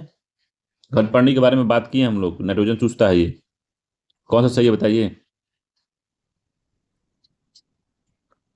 तो अमर बेल तना परजीवी, बात बिल्कुल सही है। चंदन जड़ परजीवी है। आर्किड जो है अधिपादप या एपीफाइट कहते हैं। घटपर्णी जो है ये कीड़े मकोड़ों को खाता है, पौधा कीड़े मकोड़ों को खाता है। किस लिए खाता है भैया? क्योंकि नाइट्रोजन उनसे लेता है, नाइट्रोजन। घटपर्णी जलोद्भिद नहीं है, ये डी वाला गड़बड़ है। ठीक है, जलोद्भिद नहीं है, डी वाला जो है, इसके बारे में बताए थे आपको कि ये जो है कीटभक्षी होता है, नेफेंथिस होता है ये कीटभक्षी। आर्किड एपिफाइट है, इसको याद रखिएगा, अधिपादप है। चंदन जो है जड़ परजीवी है, और अमर बेल जो है तना परजीवी है। और जो घटपर्णी है वो इस तरह से रहता है, अपना बहुत सुंदर मुंह खोले रहता है इस तरह से। इसमें जो इसका फूल का जो पराग वाला जो मामला होता है इसमें रहता है इस तरह से। इसको इतना सुंदर होता है कि देखे मधुमक्खी या कोई भी जीव जंतु इसके अंदर इसको आते हैं इसका रस चूसने के लिए, तो ऊपर इसका मुंह बंद हो जाता है, फिर ये सिकुड़ता है और इसमें मधुमक्खी को, चाहे जो भी जंतु होता है उसका जो है पूरा रस चूस लेता है या नाइट्रोजन पूरा खींच लेता है, उनका प्रोटीन पूरा खा जाता है। अगला है मानव चिकित्सा के बारे में। तो 68 नंबर क्वेश्चन है, निम्नलिखित में से हार्मोन में कौन सा एक स्त्री हार्मोन है? तो एंड्रोस्टेरोन है, टेस्टोस्टेरोन है, एजेस्ट्रोन है या थायरॉक्सिन है। तो कौन सा है जो महिलाओं में आता है? तो एजेस्ट्रोन आता है, सी आंसर सही है। मुख्य रूप से अंडाशय से उत्पन्न एस्ट्रोजन महिलाओं में प्रजनन यौन विकास में मुख्य भूमिका निभाता है। यह दो प्रकार का होता है, एक एस्ट्राडियोल होता है और एक एस्ट्रियोल होता है। ठीक है, एंड्रोस्टेरोन और टेस्टोस्टेरोन जो होता है नर सेक्स हार्मोन होते हैं, जबकि थायरॉक्सिन जो है थायराइड ग्रंथि स्रावित होता है। ठीक है, तो याद रखिएगा। ठीक, तो एजेस्ट्रॉन और प्रोजेस्ट्रॉन जो होते हैं, एजेस्ट्रॉन और प्रोजेस्ट्रॉन जो होते हैं, ये जो महिला हार्मोन इसको कहते हैं दोनों को। ठीक है, और जब जब बच्चा गर्भ में आ जाता है, तो अगर जिसको बच्चा नहीं चाहिए होता तो जो दवा खाता है, अनवांटेड 72 खाता है या फिर गर्भपात वाली दवाई खाते हैं सब, तो इन्हीं दो एजेस्ट्रॉन और जो प्रोजेस्ट्रॉन होता है, इन्हीं हार्मोनों को डिसबैलेंस करता है वो। ठीक है, इनको डिसबैलेंस कर देता है। तो डिसबैलेंस जब करता है तो क्या होता है कि जो बच्चे का विकास रुक जाता है, और वो जो वाल होती है, जो गर्भाशय वाली जो वाल होती है, जहाँ पे चिपका रहता है बच्चा इधर से, तो मान ली एक जगह जहाँ कहीं से चिपका है, तो वो जो यहाँ छूटने लगता है, यहाँ से छूटता है, फिर ये निकलता है, तो बहुत ज़्यादा हैवी ब्लीडिंग वगैरह ऐसी चीज़ें होने लगती है। तो ये पूरा मामला उसका होता है, दवा खाने वाले का। ठीक है, तो अगर मान लीजिए अनवांटेड 72 खाया किसी ने, तो उसमें क्या होता है कि वो जो है वो ये दीवार बनने नहीं देता है, ये हार्मोन को डिसबैलेंस कर देता है। तो ये जो होता है जाइगोट बन ही नहीं पाता है, वो जाइगोट ही नहीं बन देता है, क्योंकि हार्मोन डिसबैलेंस हो जाता है, तो फिर मामला गड़बड़ हो जाता है अंदर का। अगर मान लीजिए किसी का बन गया, तो वो खाते हैं सब, नहीं गर्भपात करवाते हैं सब। तो फ्रांस वगैरह कुछ ऐसे देश हैं जो गर्भपात को वो कर दिए हैं सब, लीगल कर दिए हैं सब। कहीं कहीं इनलीगल है वो, तो जहाँ लीगल है तो वहाँ पे दवाई खाई जाती है। इनलीगल वाली भी दवाई खा रहे हैं, तो दवा अगर मान जाइगोट बन के अगर दीवार पे गर्भाशय में चिपक गया है, तो इसको छुड़ाने के लिए डिसबैलेंस जब करते हैं हार्मोन का, तो यहीं से निकल के बाहर से निकलता है, तो खूब ब्लीडिंग वगैरह होता है, पेट दर्द होता है, खूब बहुत परेशानी होती है इसमें। ठीक है, तो ये सब मामला चलता है पूरा। तो महिला हार्मोन है। अगला है 69 नंबर क्वेश्चन, निम्नलिखित में से कौन सा युग्म सही सुमेलित नहीं है? तो सही सुमेलित नहीं है, विटामिन डी है। तो सुखंडी रोग, तो सुखंडी भाई साहब, ये जो है सूखा रोग होता है, तो रिकेट्स कहते हैं इसको। ठीक है, सही है पहला। सी से होता है मसूड़ों में खून आना, तो ये भी ठीक है। विटामिन ए से कब से गठिया हो गया इनको। बी1 से बेरी बेरी होता है, तो इसका सी वाला मामला गड़बड़ है। ठीक है, विटामिन ए से रतौंधी होता है। ठीक, तो याद रखिएगा विटामिन ए से जो होता है रतौंधी वगैरह होता है, तो सी वाला गड़बड़ है इसमें। तो बी1 से बी1 में बी1 का कभी कभी रासायनिक नाम पूछता है, तो बी1 का जो होता है वो थायमीन होता है। डी का जो होता है विटामिन डी का कैल्सीफिरॉल होता है, और सी का जो होता है स्कॉर्बिक एसिड होता है। ठीक है, और रतौंधी में होता है रेटिनॉल होता है, ए वाले में जो होता है रेटिनॉल होता है। ठीक है, तो ये सब बात है।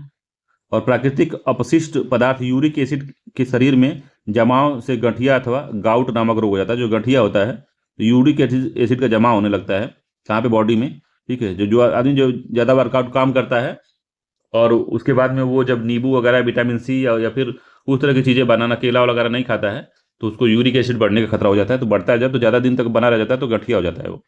70 नंबर का इसमें क्या कह रहा है, कह रहा है निम्नलिखित में से कौन सा युग्म सुमेलित नहीं है? तो क्लोरोमाइसेटिन, टाइफाइड नासी, क्रिस्टल बायोलेट, पूतिरोधी, क्विनीन मलेरिया रोधी, एस्पिरिन निश्चेतक। कौन सा जो है इसमें सही सुमेलित नहीं है, बताना है। तो एस्पिरिन निश्चेतक नहीं होता, डी आंसर से गड़बड़ है। बाकी क्लोरोमाइसेटिन जो होता है वो टाइफाइड नासी होता है। ठीक है, ये और क्रिस्टल वायलेट जो होता है पूती रोधी होता है भी, ठीक है। क्यूनिन जो होता है मलेरिया का बीमारी में, कुनैन पेड़ से निकलता है, जो कुनैन छाल होती है पेड़ की, उससे बनता है मलेरिया की दवा। एस्पिरिन सर दर्द के लिए खाई जाती है, ठीक है, दर्दनाशक होता है, सर दर्द वगैरह होता है तो ये निश्चेतक नहीं होता, डी आंसर से गड़बड़ है, ठीक है। अगला अगला क्वेश्चन है कि एक सामान्य 70 केजी भार वाले वयस्क मनुष्य में रक्त की कुल मात्रा लगभग कितनी होती है? 70 किलो के आसपास किसी का वजन है तो उसका जो ब्लड होगा कितना होगा लगभग? तो उसमें 5 लीटर के आसपास होता है, बी आंसर इसका सही है, 5 लीटर के आसपास, 5 से 6 लीटर होता है। अगला है, अब इसको देख सकते हैं, तो रक्त की मात्रा कैसे निकलती है? तो एक सामान्य वयस्क में रक्त की मात्रा कुल भार का लगभग 7% होती है, तो 70 है गुणित 7 है, 7 7 49, 4.9 या 5 लीटर के आसपास होता है, ठीक है। अगला है कि निम्नलिखित में से कौन सा एंजाइम प्रोटीन को एमिनो अम्लों में विघटित करता है? तो कौन सा एंजाइम जो प्रोटीन को एमिनो अम्लों में बदलता है, उस एंजाइम का क्या नाम है? तो पेप्सिन है, लैक्टेस है, यूरिएस है, जाइमेस है। तो पेप्सिन होता है, ये आंसर सही है इसका। अगला क्वेश्चन जो है कि जीवाणु भोजियों के संदर्भ में निम्न कथनों पर विचार करना है, क्या सही है? तो भोजी विषाणु होते हैं जो जीवाणुओं को संक्रमित कर देते हैं, ठीक है। तो जीवाणुओं को संक्रमित कर देते हैं विषाणु, सही है। जीवाणु भोजी अनुवांशिक अभियांत्रिकी से में प्रयुक्त होते हैं, तो ये भी बात ठीक है। जीवाणु भोजी जो होते हैं वो अनुवांशिक अभियांत्रिकी में या अनुवांशिक इंजीनियरिंग में उनका यूज होता है, ये भी बात सही है।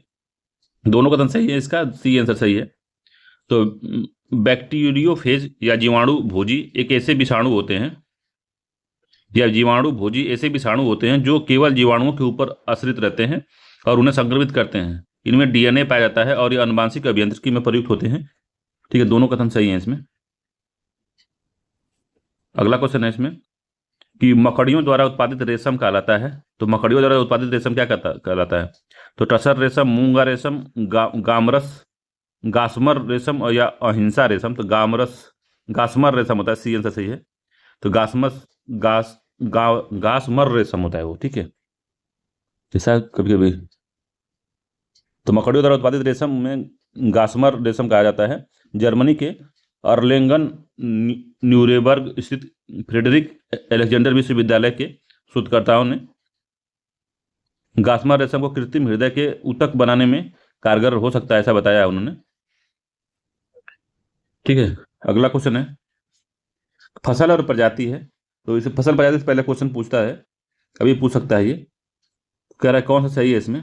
तो सरसों का वरुणा है, ठीक है। ये कौन सुमेलित नहीं है बताना। तो सरसों का वरुणा है, मटर का सपना है, अलसी का सूर्या नहीं है, यही गड़बड़ है, सी वाला इसका सही नहीं है। बाकी मूंगफली का कौशल है, तो सूर्य पपीता का है, पपीता, ठीक है।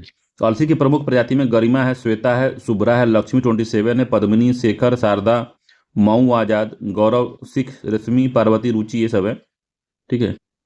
बाकी सब सही है। अगला क्वेश्चन है निम्नलिखित में से कौन सा कथन सही नहीं है? तो पहला गेरुई गेहूं में पाया जाने वाला रोग होता है। औगैसी झुलसा आलू में पाया जाने वाला रोग है। ठुंडा कंड फाल्स स्मट जो होता है जौ में पाया जाने वाला है। खैरा है धान में पाया जाने वाला रोग। तो कौन सा इसमें जो है सही नहीं है बताना है आपको। तो जो ठुंडा रोग होता है वो जो है जौ में पाया जाने वाला रोग नहीं है। तो ठुंडा रोग जो होता है धान की खेती से होता है, धान की खेती में पाया जाता है, तो इसका सी वाला गड़बड़ है मामला। अगला है कि लाइफ हाई के संदर्भ में इनका तुमने विचार करना है। तो लाइफ हाई का यूपीएससी ने पूछा था, उसी से कॉपी किया गया था क्वेश्चन। तो लाइफ हाई के संदर्भ में क्या सही नहीं है, उसमें करंट अफेयर्स में बहुत था। तो लाइफ हाई विस्तृत रूप से लाइट फिडेलिटी होता है, तो लाइट फिडेलिटी के द्वारा में डेटा को ट्रांसफर करना। अगला भारत में लाइफ हाई का सफल परीक्षण 29 जनवरी 2018 को सूचना प्रसारण मंत्रालय ने किया था, तो ये बात सही है। अगला है लाइफ हाई 10 GB डेटा पर सेकेंड डेटा में 1 किलोमीटर प्रति में भेजा जा सकता है, ठीक है। 1 किलोमीटर प्रति में लाइफ हाई से 10 GB डेटा पर सेकंड भेजा जा सकता है, ये भी बात भी सही है। अगला है इसका क्रियान्वयन ऑप्टिकल फाइबर नेटवर्क द्वारा किया जाता है, तो नहीं भाई, ये लाइट से भेजा जाता है। लाइफ हाई मतलब लाइट से भेजा जाता है, जो लाइट जलती है, हमारी बल्ब जल रहा है, सब चीज़ों से भेजा जाता है, ठीक है। तो लाइफ हाई एक वायरलेस ऑप्टिकल नेटवर्किंग तकनीक है और इसका डेटा के संचरण के लिए प्रकाश उत्सर्जक डायोड LED का प्रयोग किया जाता है। 29 जनवरी 2018 को इसके इलेक्ट्रॉनिक्स और सूचना प्रौद्योगिकी मंत्रालय द्वारा पायलट प्रोजेक्ट के रूप में लाइफ हाई का सफल परीक्षण किया गया, ठीक है। अगला ट्राई के संदर्भ में निम्नलिखित में विचार करना है। तो ट्राई निम्नलिखित में से किसके क्षेत्र के नियामक बॉडी है? तो ये दूरसंचार से है, डी आंसर सही है, दूरसंचार। ठीक है, तो भारत दूरसंचार विनियामक प्राधिकरण अर्थात ट्राई की स्थापना 20 फरवरी 1997 में हुई थी, 1997 में हुई थी। इसको भी याद रखिएगा, पूछ सकता है, मिलान करा सकता है। इसका संबंध भारत में दूरसंचार सेवाओं के उन्नयन और विकास से संबंधित है। अगला क्वेश्चन है, राष्ट्रीय उद्यान है और राज्य बताना है। तो इटांकी को पूछा है यूपीएससी ने, ये यूपीएससी का क्वेश्चन है। इसे इटांकी बेतला यूपीएससी ने पूछा है। तो इटांकी कहाँ पे है? तो इटांकी जो है नागालैंड में है। ठीक है, 4 हो गया। बेतला जो है झारखंड में है, 1 हो गया। सिरोही जो है मणिपुर में सिरोही है, 4 हो गया। गुइंदी गुइंदी तमिलनाडु में है, 2 हो गया। ठीक है, तो 4 1 2 बार 4 का लिख दिया भाई। नागालैंड 3 है ना, 3 1 4 2 है, 3 1 4 2। इसका सी आंसर सही है, 3 1 4 2। ठीक है, अगला क्वेश्चन है, पृथ्वी की सबसे बृहद पारिस्थितिकी तंत्र निम्नलिखित में से कौन सा है?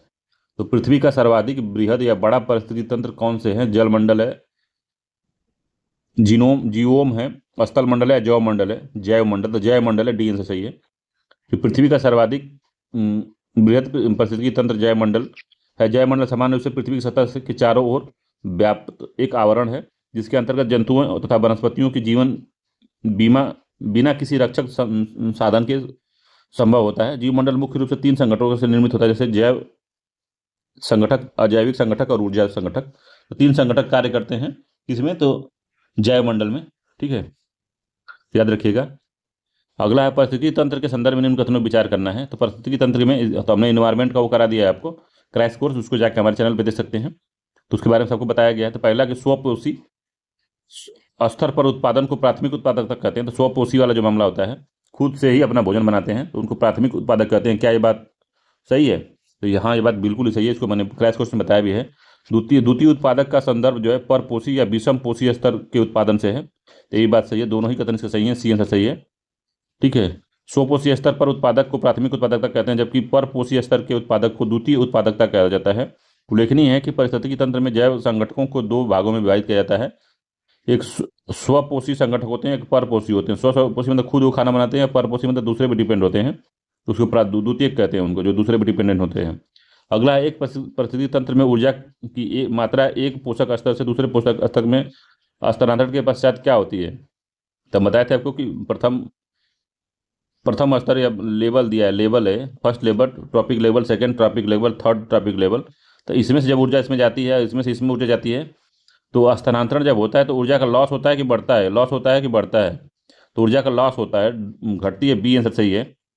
घटती बढ़ती नहीं है ना, बढ़ती है घटती है बस ये। ठीक है, तो 82वां कौन सा आंसर सही होगा? बी आंसर सही होगा, घटती है। तो एक साइंटिस्ट थे, उस साइंटिस्ट का नाम क्या है? नाम हमने क्रैश कोर्स में बताया था, बताइए कौन से, जिन्होंने 10% का नियम दिया था। 10% का नियम किसने दिया था? इसको कमेंट करके बताइएगा। अगर यहाँ तक पढ़ते हुए आए हैं तो आप सीरियस स्टूडेंट हैं एकदम, मैं समझ सकता हूँ इस बात को। आप जरूर से कमेंट करके बताइएगा कि वो कौन थे जिन्होंने ये 10% का नियम दिया था। हमने इसको बताया था आपको अपने क्रैश कोर्स वाले वीडियो में, इन्वायरमेंट का जब क्रैश कोर्स करा रहा था तो। ठीक है, अगला क्वेश्चन देखते हैं हम लोग। 83 नंबर क्वेश्चन क्या कह रहा है? ठीक है, तो बताइएगा, क्या हम ही बता दें? तो रेमंड लिंडमैन थे। ठीक है, याद रखिएगा, रेमंड लिंडमैन 10% का नियम दिए थे। अगला है, 83 निम्नलिखित में से किस प्रकार के वनों में अधिकतम पादप विविधता पाई जाती है? तो अधिकतम पादप विविधता या कोई विविधता सबसे अधिक जो पाई जाती है वो उष्णकटिबंधीय सदाबहार वनों में पाई जाती है। डी आंसर इसका सही है, इससे बढ़िया कुछ नहीं होगा, सीधे आंसर लगा दीजिए। जब कहीं भी सबसे अधिक आपको जैव विविधता के बारे में बात हो तो सबसे अधिक जो जैव विविधता होती है उष्णकटिबंधीय सदाबहार वन में पाई जाती है, जो कि 0 डिग्री से 30 डिग्री उत्तर और 30 डिग्री साउथ के बीच में पाए जाते हैं। ठीक है, याद रखिएगा, इंपॉर्टेंट है ये। इसमें बहुत अधिक सनलाइट को पाने की जो है, इतनी ज़्यादा कंपटीशन सनलाइट को पाने के लिए होता है कि पेड़ बहुत बड़े बड़े हो जाते हैं। सनलाइट को पाने के लिए इतना तेजी विकास करते हैं सब, एकदम लंबे लंबे पेड़ होते हैं, बहुत घने घने पेड़ होते हैं। सूर्य की लाइट के लिए, सूर्य के प्रकाश के लिए कंपटीशन होता है इसमें। अगला है, 84 नंबर क्वेश्चन है कि भारत के राज्यों में उत्तर प्रदेश निम्नलिखित में से किन फसलों में अग्रणी है? गेहूं, आलू, मूंगफली में नहीं है। गेहूं, आलू, गन्ना है। ठीक है, आलू, गेहूं, धान, गन्ना धान है, आलू, गन्ना, कपास है। तो बी आंसर सही है, गेहूं, आलू, गन्ना है। आज भी इसमें नंबर 1 पे है उत्तर प्रदेश। अगला है मूंगफली में शीर्ष उत्पादक गुजरात है, ठीक है, याद रखिए। कपास में सर्वाधिक जो है राजस्थान है। अगला है प्रथम दीनदयाल हस्तकला संकुल व्यापारिक सुविधा केंद्र अवस्थित है। तो दीनदयाल हस्तकला संकुल व्यापारिक सुविधा केंद्र कहाँ पे अवस्थित है, इसको बताना है आपको। तो वाराणसी में अवस्थित है, बी आंसर सही है। आगरा में नहीं है, कानपुर में नहीं है, गोरखपुर में नहीं है, वाराणसी में है, ठीक है। अगला देखते हैं, ये करंट अफेयर्स था उस समय का। पंडित दीनदयाल उपाध्याय पशु चिकित्सा विज्ञान विश्वविद्यालय एवं गौ रक्षा अनुसंधान जो संस्थान अवस्थित है, तो कहाँ पे अवस्थित है पंडित दीनदयाल उपाध्याय पशु चिकित्सा विज्ञान विश्वविद्यालय एवं गौ रक्षा अनुसंधान संस्थान? कहाँ पे? लखनऊ में है, मेरठ में, अयोध्या है, मथुरा थे, मथुरा में अवस्थित है। डी आंसर इसका सही है, मथुरा में अवस्थित है ये। अगला, नोएडा उत्तर प्रदेश के किस जिले में अवस्थित है? तो नोएडा उत्तर प्रदेश गौतम बुद्ध जिला है, गाजियाबाद है, मेरठ है और शाहजहांपुर है, तो ये गौतम बुद्ध नगर में है, ठीक है, ये आंसर सही है। तो नोएडा अर्थात new Okhla industrial development authority Uttar Pradesh के गौतम बुद्ध जिले में अवस्थित है और राष्ट्रीय राजधानी क्षेत्र का एक उपनगर है। उल्लेखनीय है कि नोएडा और ग्रेटर नोएडा दोनों उत्तर प्रदेश के गौतम बुद्ध नगर में ही अवस्थित है। अगला है उत्तर प्रदेश के वर्ष 2018-19 के बजट का आकार कितना था? तो उसको छोड़िए, अब जो है 23-24 का 6 लाख के आसपास था, 6 लाख करोड़ के आसपास। 2025 का जो है था, 2025 में 2025-26 का जो बजट था उसमें 7,57,333 करोड़ रुपए का जो था बजट था, 7,57,333 करोड़ रुपए का बजट था उत्तर प्रदेश सरकार का। अगला है कि भोजपुरी उत्तर प्रदेश की लोक भाषा है, तो भोजपुरी उत्तर प्रदेश की लोक भाषा है। दूसरा है कि पूर्वी उत्तर प्रदेश के लोग अन्य भाषाओं में असहज होते हैं, तो कथन और एक कथन दो पूछ रहा है। कथन कह रहा है कि जो भोजपुरी उत्तर प्रदेश की लोक भाषा है, कारण है कि पूर्वी उत्तर प्रदेश के लोग अन्य भाषा में असहज होते हैं, तो कौन सा इसमें सही है बताना है। तो सी सही है, दूसरा गलत है, अन्य भाषा में इतने भी असहज नहीं होते, तो इसका सी आंसर सही है। ए सही है परंतु आर जो है इसका गलत है, ठीक है। अगला है उत्तर प्रदेश में कौन सा जनपद दशहरी आम के लिए प्रसिद्ध है? तो दशहरी आम जो होता है सबसे अधिक जो होता है आगरा, लखनऊ, वाराणसी, प्रतापगढ़, तो सबसे अधिक कहाँ पे होता है? तो लखनऊ में होता है, ये बी आंसर सही है। दशहरी आम लखनऊ में सबसे सर्वाधिक होता है और भौगोलिक संकेतक विशेष कानूनी इसको दर्जा मिला है। दशहरी आम को भौगोलिक संकेतक का विशेष कानूनी दर्जा भी प्राप्त है, जीआई टैग में मिला है इसको। अगला है कि उत्तर प्रदेश के निम्नलिखित में से कौन सा शहर निर्यात विकास केंद्र नहीं है? निम्नलिखित में से कौन सा शहर निर्यात विकास केंद्र नहीं है? तो आगरा है, इलाहाबाद है, खुर्जा है, मेरठ है, तो किसमें नहीं है भैया? बताना है आपको कौन सा में नहीं है। तो इलाहाबाद में तो नहीं है, बी आंसर सही, इलाहाबाद में ही नहीं, बाकी आगरा में भी है, खुर्जा में है, मेरठ में भी है, ठीक। अगला क्वेश्चन है, तो प्रश्नगत विकल्पों में इलाहाबाद में तीनों निर्यात विकास केंद्र है, इलाहाबाद में नहीं है, ठीक है। तो आगरा में है, सिल्क में है, आगरा सिल्क के लिए, सिल्क कारपेट के लिए, हस्तशिल्प सामान के लिए, संगमरमर उत्पाद के लिए, बैग आदि के लिए, खुर्जा है पॉटरी के लिए, सिरेमिक टाइल्स आदि के लिए, मेरठ जो है टेक्सटाइल और खेल सामान के लिए प्रसिद्ध है। उत्तर प्रदेश के लोकायुक्त की पदावधि कितने साल की है? तो उत्तर प्रदेश का जो लोकायुक्त है उसकी जो पदावधि है वर्तमान में 8 वर्ष की है, पूर्व में इसका कार्यकाल 6 वर्ष का था, तो वर्तमान में 8 वर्ष की, डी आंसर सही है, ठीक है। तो 6 वर्ष था, जिसे बढ़ाकर लोकायुक्त या उप लोकायुक्त विधेयक 2012 द्वारा बढ़ाकर 8 वर्ष कर दिया गया। उल्लेखनीय है कि राज्य के लोकायुक्त की नियुक्ति न्यायालय के सेवानिवृत्त न्यायाधीश और मुख्य न्यायाधीश से की जाती है। याद रखिएगा, जो लोकायुक्त की नियुक्ति होती है उच्च न्यायालय के सेवानिवृत्त न्यायाधीश और मुख्य न्यायाधीश से की जाती है, ठीक है। अगला कथन कारण वाला है कि कन्नौज इत्र शहर है, तो इत्र नगरी कन्नौज, ये बात सही है। कारण है कन्नौज शहर में सभी निवासियों के यहाँ इत्र का उद्योग है, तो ऐसा नहीं है। हाँ, तो मान लीजिए सभी निवासियों के लाए, तो इससे वो इत्र का शहर नहीं है, तो कौन सा इसमें सही है?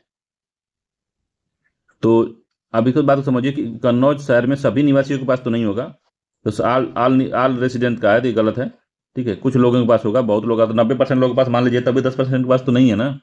दूसरा गलत है, केवल एक ही सही है इसमें, तो सी आंसर सही है, एक सही है, दूसरा वाला गलत है।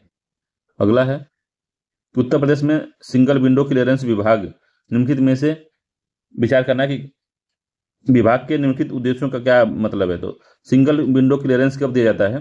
तो एक विंडो में तो कंपनी उद्योग खोला जा सके, आसानी से उद्योग का स्टेब्लिशमेंट हो सके, और बहुत चीज़ों के लिए सिंगल विंडो क्लियरेंस होती है कि एक ही विंडो में सारी क्लियरेंस मिल जाए ताकि हर चीज़ आसान हो जाए। तो क्या इसमें सही है? तो औद्योगिक अपशिष्ट प्रबंधन के लिए ये नहीं है, औद्योगिक अनुमोदन के लिए, कि औद्योगिक अगर उत्पाद को निवेश करना है, कोई निवेश कर रहा है या कोई नई औद्योगिक उद्योग खोल रहा है, तो उसको जो है सिंगल विंडो क्लियरेंस मिलनी चाहिए। ये कई जगह पे उसको इन्वायरमेंटल क्लियरेंस मिल जाना चाहिए, नो नो ऑब्जेक्शन सर्टिफिकेट मिल जाना चाहिए। फिर से उसके बाद में वहाँ की अथॉरिटी से हर चीज़ की जो जो परमिशन चाहिए होती है, सारा परमिशन एक ही विंडो मिल जाए उसको, तो उसको सिंगल विंडो क्लियरेंस कहते हैं।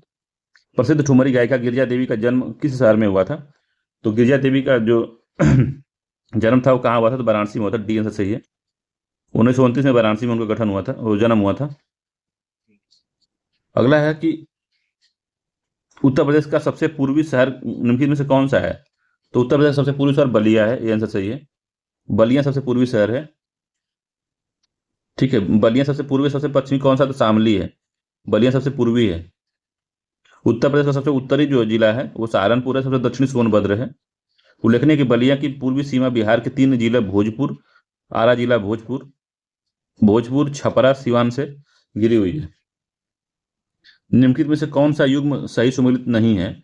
सही सुमेलित नहीं है बताना। तो वाराणसी जो सांस्कृतिक एवं धर्म के लिए प्रसिद्ध है, लखनऊ जो प्रदेश की राजधानी है, झांसी औद्योगिक केंद्र है, और मुरादाबाद पीतल है। तो झांसी औद्योगिक केंद्र नहीं है, ये ऐतिहासिक पर्यटन क्षेत्र है, ये ऐतिहासिक पर्यटन है यहाँ पे, तो सी वाला मामला से गड़बड़ है। ठीक है। काष्ठ नक्काशी घरेलू उद्योग के लिए उत्तर प्रदेश का कौन सा नगर जाना जाता है? तो काष्ठ घरेलू नक्काशी के लिए कौन सा जो है, जो उत्तर प्रदेश का जिला जाना जाता है, तो कौन सा है बताइए? गोरखपुर है, सहारन है, मेरठ है, कानपुर है। सहारनपुर को जाना जाता है, बी आंसर से सहारनपुर को जाना जाता है। तो कैपिटल ऑफ वुड क्राफ्ट जो उसको कहते हैं, काष्ठ नक्काशी या घरेलू उद्योग के लिए उत्तर प्रदेश का सहारनपुर जो है नगर प्रसिद्ध है। Capital of the wood craft के लिए प्रसिद्ध है। ठीक है, 90% जो है नक्काशी उत्पादन का लगभग 90% भाग यहीं से मिलता है। सहारनपुर सूती वस्त्र, चीनी प्रसंस्करण, गत्ता निर्माण, कागज उद्योग के लिए भी प्रसिद्ध है। ठीक है। अगला, उत्तर प्रदेश में उत्तर मध्य क्षेत्र सांस्कृतिक केंद्र स्थापित है। तो उत्तर प्रदेश में उत्तर मध्य क्षेत्र सांस्कृतिक प्रदेश कहाँ पे स्थापित है? आगराबाद है, आगरा है, वाराणसी है, इलाहाबाद है, बरेली है। तो कहाँ पे ये स्थित है आपको बताना है। सी है, इलाहाबाद में स्थित है। तो देखिए किस तरह क्वेश्चन पूछता है, बहुत टफ क्वेश्चन नहीं पूछ रहा है वो बेसिक जानकारी आपको जानना चाहता है। तो हर एग्जाम में ऐसे ही मामला है, आपको खूब टफ पढ़ाते हैं लोग, डराते रहते हैं, उस तरह से नहीं है। आपको अगर एग्जाम निकालना है तो सबसे पहले आपके एग्जाम के पीवाईक्यू को सॉल्व करना होगा, तभी आप उसकी प्रवृत्ति जान सकते हैं कि किस तरह क्वेश्चन पूछते हैं ऐसे एग्जामों में। ठीक है, तो इस तरह से आप परेशान होते रह जाएंगे। अगला क्वेश्चन देखते हैं हम लोग। अगला क्वेश्चन है, अगर मान लीजिए उत्तर प्रदेश का मध्य क्षेत्र सांस्कृतिक केंद्र स्थापित करने का पूछा तो अन्य का पूछ सकता है, जो कि ये दिया हुआ है कि उत्तर मध्य क्षेत्र सांस्कृतिक जो केंद्र है इलाहाबाद में है, उत्तर क्षेत्र सांस्कृतिक केंद्र पटियाला में है, उत्तर पूर्वी जो है दीमापुर में है, उत्तर क्षेत्रीय सांस्कृतिक केंद्र जो कोलकाता है, पश्चिम क्षेत्र सांस्कृतिक उदयपुर में है, दक्षिण का जो है नागपुर में है, दक्षिण के जो है दक्षिण मध्य का नागपुर में है, दक्षिण क्षेत्र का तंजावुर में है। ठीक है, तो इसको याद रख लीजिएगा। अगला है 100 नंबर का कि उत्तर प्रदेश को भारत का शक्कर का कटोरा क्यों कहा जाता है? स्पष्ट करना। तो उत्तर प्रदेश में सर्वाधिक गन्ना उत्पादन होता है। ठीक है, उत्तर प्रदेश में गन्ना अभियांत्रिकी शिक्षा संस्थान है। अच्छा, तो ये भी ठीक है। उत्तर प्रदेश चीनी मिलों की सर्वाधिक संख्या, तो सर्वाधिक महाराष्ट्र में है, उत्तर प्रदेश में नहीं है। उत्तर प्रदेश में गन्ना उत्पादन की संख्या सर्वाधिक है, गन्ना उत्पादकों की जनसंख्या सर्वाधिक है, ये बात भी सही है। तो 1 2 4 इसका सही है, सी आंसर सही है, 1 2 4 सत्य है। ठीक है, तीसरा गलत है। क्वेश्चन 101 है कि बेन रेखा रेखा चित्र की सहायता से बताना है कुछ फेरी वाले जो हैं लखपति का एक प्रतीकीकरण निम्न में से कौन सा है सही है? तो प्रतीकीकरण कौन सा है? तो कुछ फेरी वाले, तो कुछ फेरी वाले, कुछ फेरी वाले नहीं, तो सी वाला इसका आंसर सही है। कुछ फेरी वाले जो है लखपति हैं, सी वाला आंसर सही है। ठीक है। अगला है कि एक बंदर जो है किसी फिसलनदार 16 मीटर ऊंचे खंभे पर चढ़ता है। यदि वो 1 मिनट में 1 मीटर चढ़ता है तथा अगले मिनट वो 1/4 फिसल जाता है, तो वह खंभे की चोटी पर पहुंचेगा, कब तक पहुंच सकता है खंभे की चोटी पर वो, ये बताना है।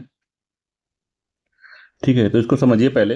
तो अगर 16 मीटर खंभा है, 1 मिनट में वो 1 मीटर चढ़ता है और अगले मिनट में 1/4 मतलब 0.25 जो है मीटर नीचे फिसल आता है, तो टोटल कितना चढ़ता है 2 मिनट में? 2 मिनट में कितना चलेगा वो?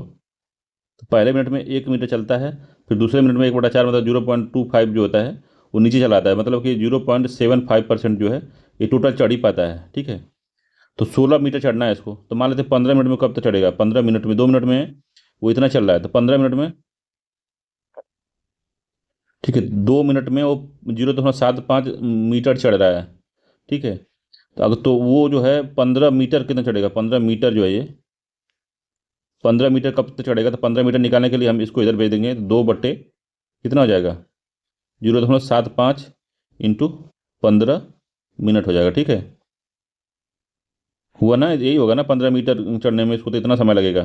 ठीक, तो इसको जब सॉल्व करेंगे तो 15 15×5 = 75 हो जाएगा, 5 हो गया। ठीक है, बच्चे दो, तो कुल मिला के 40 मिनट हो जाएगा। ठीक है, 40 मिनट आएगा इसको सॉल्व करेंगे तो 30 बट्टे में आ जाएगा 0.75, तो भाग देंगे तो हो जाएगा ये 40%। ठीक, 40 आ जाएगा, 40 मिनट आएगा ये। तो 40 मिनट आएगा, तो 15 मीटर मीटर चढ़ना है, तो 40 मिनट लग रहा है। ठीक है, तो 16 मीटर चलना है हमको, तो 16 मीटर प्लस 1 मिनट में चढ़ जाएगा, तो 40 + 1 16वां। अब जैसे 15 मीटर चढ़ गया ना, 15 मीटर चढ़ा है वो, तो कितना समय लगा उसको, तो 40 मिनट लग गया उसको। ठीक है, अब बचा है हमको एक 16 मीटर है ना, तो 1 मीटर बचा है, तो जैसे प्लस अगले मिनट में कूदेगा जब, तो वो तो पूरा जैसे खंबा, एक खंबा है, तो इस पर जाके बैठ जाएगा वो, तो फिसलेगा कहाँ फिर ये, या खंबे पे यहाँ बैठ गया तो फिसल ही नहीं पाएगा, तो 41 मिनट में पहुंच जाएगा वो। ठीक है, तो 41 दिन दिया नहीं, तो इसको डी आंसर सही है। डी आंसर सत्य है कि 41 मिनट में वो पहुंच जाएगा। ठीक है, तो डी वाला इसका सही है कि इनमें से कोई नहीं। अगला है, एक व्यक्ति एक चित्र को दिखाते हुए संजय से कहा, तो ये व्यक्ति है, ये संजय है, चित्र को दिखाते हुए कह रहा है कि इसकी माँ मेरे पिता की पुत्री की पत्नी है। तो ये फोटो है, फोटो मान लीजिए फोटो है, तो इसकी जो माँ है, माँ जो है इसकी माँ है, इसकी माँ मेरे पिता के पुत्री की पत्नी है, मेरे पिता के पुत्र की पत्नी है, मेरे पिता के पुत्र की पत्नी है। इसकी माँ मेरे पिता के, इसके पिता के पुत्र की,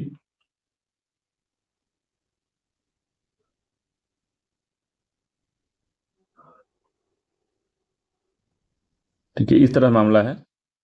समझ रहे हैं बात को? शिट, फिर गड़बड़ हो गया, तो डिलीट हो गया। चलिए फिर से बनाते हैं। तो संजय कह रहा है, एक व्यक्ति के चित्र को देखते हुए संजय कह रहा है कि चित्र जो है, इसको देखते हुए संजय बोल रहा है कि इसकी इसके जो माँ है, इसकी माँ जो है मेरे पिता के, मेरे पिता के जो पुत्र है उसकी माँ है। ठीक है,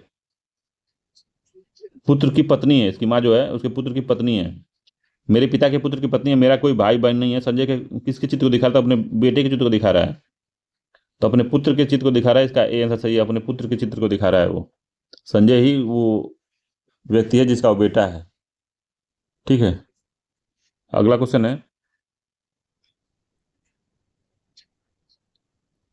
तो क्वेश्चन कह रहा है कि नीचे दिए गए सारणी को लुप्त पद बताना है, तो 9 4 20 है, 8 5 12 है, 7 6, और ये इसको बताना है कि क्या है इसमें। तो 9 + 7/2 = 8, 6 + 4 = 5, 20 + 12, 20 + 14,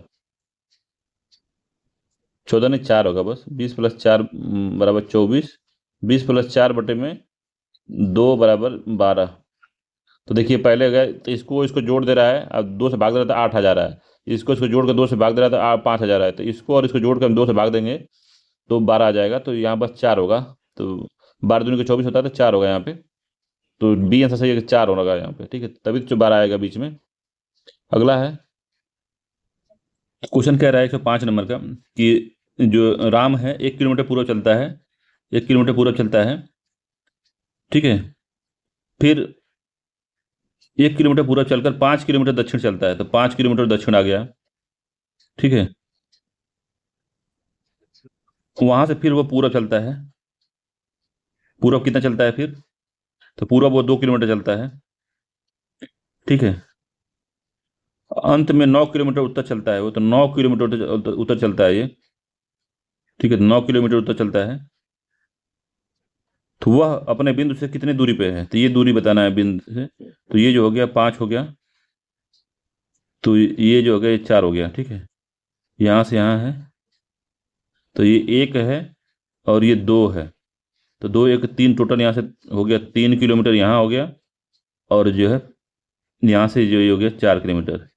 तो 3 ये हो गया और 4 ये हो गया, तो 4 चौको 16, 3 3 9, अंडर रूट 3 का स्क्वायर प्लस 4 का स्क्वायर बराबर ये हो गया 5 हो जाएगा, ठीक है। तो 5 किलोमीटर दूरी पर डी आंसर सही है इसका, 5 किलोमीटर दूरी पे है। अगर आप समझ नहीं आया होगा तो समझिए पहले कि 5 किलोमीटर जो दक्षिण आ रहा है तो इतना जो जाएगा ये 5 किलोमीटर हो जाएगा। बाकी ये जो है टोटल 9 किलोमीटर चल रहा है, तो 5 इधर ही होगा तो ऊपर 4 होगा ना, तो ऊपर 4 हो गया है। इधर पहले 1 किलोमीटर चला है, ठीक है। फिर नीचे आया वो, फिर यहाँ से 2 किलोमीटर इतना चला है तो 2 किलोमीटर ये, तो टोटल दूरी यहाँ से यहाँ निकालेंगे तो 1 किलोमीटर ये, 2 किलोमीटर ये, 3 किलोमीटर हो जाएगा। तो 5 आएगा, डी आंसर सही है इसका। सिंपल सी बात है, डी आंसर सही है। अगला क्वेश्चन देखते हैं हम लोग।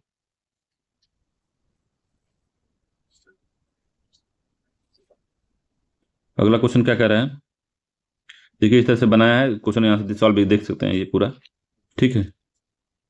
अगला क्वेश्चन कह रहा है कि 6 है, 24 है, 60 है, 120 है, 210 है, तो अगला जो लुप्त संख्या है यहाँ पे कौन सी आएगा। तो देखिए इतना तेज बढ़ रहा है, इसका मतलब कि गुणोत्तर श्रेणी है, या तो स्क्वायर हो रहा है या तो क्यूब हो रहा है, कुछ तो हो रहा है तभी बढ़ रहा है इतना तेज। तो 6 है तो 2 का क्यूब, 4 दूनी के 8, 8 माइनस 2 बराबर 6 हो जाएगा, ठीक है।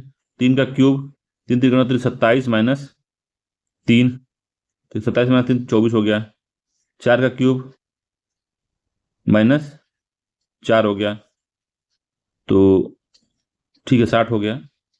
5 का क्यूब माइनस 5, 5 बजे 25 बजे 120 हो गया, ठीक है।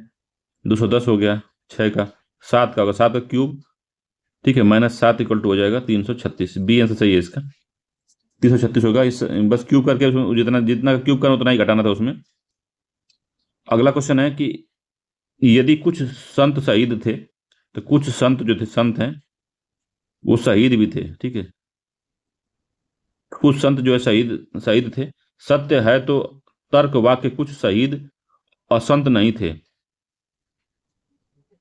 तो कुछ जो संत कुछ शहीद थे असंत नहीं थे कि सत्य अथवा असत्य होने के बारे में क्या अनुमान किया जा सकता है। तो कुछ संत जो शहीद थे, कुछ संत जो शहीद थे, कुछ शहीद जो थे असंत नहीं थे। तो कुछ संत जो थे असंत नहीं थे मतलब कि वो संत ही थे, तो कुछ शहीद संत थे। तो कथन सत्य अथवा असत्य होने के बारे में क्या अनुमान लगाया जा सकता है कि निश्चित है कि अनिश्चित है ये। तो ये निश्चित है, सत्य है, ये सत्य है। ये कह रहा है कुछ संत शहीद थे, तर्क वाक्य कह दे रहा है कि कुछ शहीद असंत नहीं थे। तो कुछ शहीद जो थे असंत नहीं थे मतलब कि संत थे वो। तो संत तो पहले बता रहा है कि कुछ शहीद जो संत थे वो शहीद थे, तो ये सत्य है, बी आंसर इसका सही है, ठीक है। अगला कूट से बताना कि सिस्टर का कूट इतना, कार लिख सिस्टर और कार का कूट क्रम से इसको इतना लिख दिया है और इसको इतना लिख दिया है। तो इसका पूछ रहा है कि इसका क्या होगा, तो कुछ नहीं होगा। एक एक जो संख्या है, यस को 2 कर देंगे, आई को 1 कर देंगे, फिर यस को 2 कर देंगे, तो जो संख्या जिसके जिसके सामने उसी को लिख देंगे। तो 6 की जगह क्या लिखा है, तो 6 की जगह ए लिखा है तो ए लिख देंगे हम। ये 6 की जगह पे ए है, बीच में देखिए ना 6 की जगह ए है, तो 6 है। फिर 5 की जगह क्या है, तो 5 की जगह आर है, फिर आर है, तो R R A R R. 4 की जगह क्या है, तो 4 की जगह ई है। फिर 2 है, 2 की जगह क्या है, तो 2 की जगह एस है। फिर 3 है, 3 की जगह क्या है, टी है। तो ए R R E S T, A R R E S T, A answer इसका सही है, ए आंसर सही है इसका, ठीक है। बस कुछ नहीं करना, अंक के सामने उसको सामने बस लिख देना है। अगला कह रहा है कि निम्नलिखित नीचे दिए गए चित्र में वर्ग उपस्थित है और ए बी बराबर बी सी बराबर सी डी बराबर डी ए बराबर ई एफ बराबर एफ जी है, तो सभी आंतरिक कोण 90 है। तो नीचे जो है कितने वर्ग उपस्थित हैं, तो वर्ग पूछ रहा है कितने वर्ग है, नीचे कितने वर्ग हैं भाई। वर्ग काउंट करने के लिए क्या करना पड़ेगा आपको, तो वर्ग काउंट करने वाला अगर आपको फॉर्मूला याद है तो वहां से निकाल सकते हैं। इसका 13 इसमें है, ठीक है, सी आंसर सही है इसका, 13 वर्ग इसमें है। और कौन सा फॉर्मूला लगा के 13 निकाला गया उसको थोड़ा, अगर आप मैथ पढ़े हैं तो फिगर काउंटिंग वाला आप पढ़े तो उसको कमेंट करके बता दीजिए कि किस तरह से निकला है। देखिए तो ये तो पहले ये बड़ा वाला हो जाएगा, ये एक हो गया, ठीक है। और एक जो हो गया 2 हो गया, ठीक। तो 2 तो यहाँ हो गया, फिर एक पूरा, एक 3, एक 4, एक 5, एक 6, तो 6 इसमें पूरा हो गया, ठीक है। और 6 इसमें भी होगा क्योंकि सब बराबर ही है। तो 6 इसमें और प्लस 6 इसमें, ठीक है, 12 तो इसे हो गया, ठीक है, 12 इसमें हो गया। और फिर एक जो है ये वाला, ये बीच वाला जो एक है, एक ये 12 एक 13 हो गया, तो इसका सी आंसर सही 13 होगा, ठीक है। याद रखिएगा 13 होगा, अगर इसको पूरा काउंट करेंगे आप तो ये आयत हो जाएगा। 13 इसमें वृत्त होंगे, ठीक है, और वर्ग होंगे, ठीक है, 13 आंसर सही है। अगला है, कह रहा है कि एक स्कूल की घंटी 8 बार बजने में 14 सेकंड लेती है, तो इसे 4 बार बजने में कितना समय लगेगा? तो 8 बार बजने में वो 14 सेकंड लगती है, तो कह रहा है 4 बार बजने में कितना समय लगेगा? कुछ नहीं करेगा, 4 बार कर दीजिए भाई, 14 बटे में 8 गुणते 4 कर दिए, 4 दूनी के 8, 7 हो जाए, 7 सेकंड लगेगा। 6 सेकंड बता दिया। क्या क्यों गड़बड़ हो गया बताइए? इस तरह से आप निकाले तो कहाँ गड़बड़ हुआ ये? तो इसको थोड़ा दिमाग लगाने की जरूरत है, सोचने की जरूरत है इसमें, ठीक है। ऐसे लगा दें तुरंत 7 आंसर देगा, 7 भी लिखा है तो मार के गिन लेंगे कि नहीं हमने 7 इसको कर दिया है। तो सबसे पहली बात कि एक स्कूल की घंटी 8 बार बजने में 14 सेकंड लेती है, तो 8 बार बजने में तो पहले, सबसे पहले जब बजी होगी तो उसमें कितना होगा? तो 0 सेकंड हुआ होगा, ठीक है। तब उसके बाद अगला सेकंड बजेगा, तब फिर अगला सेकंड आएगा, तब अगला सेकंड आएगा। तो ये 7 बार बजने में, टोटल ये 7 बार बजने में 14 सेकंड ले रहा है, क्योंकि 0 सेकंड में ही एक बज गया था। बाकी जो पहला वाला जो था तो 0 सेकंड में ही बज गया ये पहली घंटी, तो उसके बाद 7 बची, तो 7 के लिए कितना लग रहा है? 14 सेकंड लग रहा है, ठीक है। तो 7 के लिए 14 सेकंड लग रहा है, 7 के लिए जो लग रहा है 14 सेकंड। तो पूछा 4 बार बजने के लिए कितना लगेगा?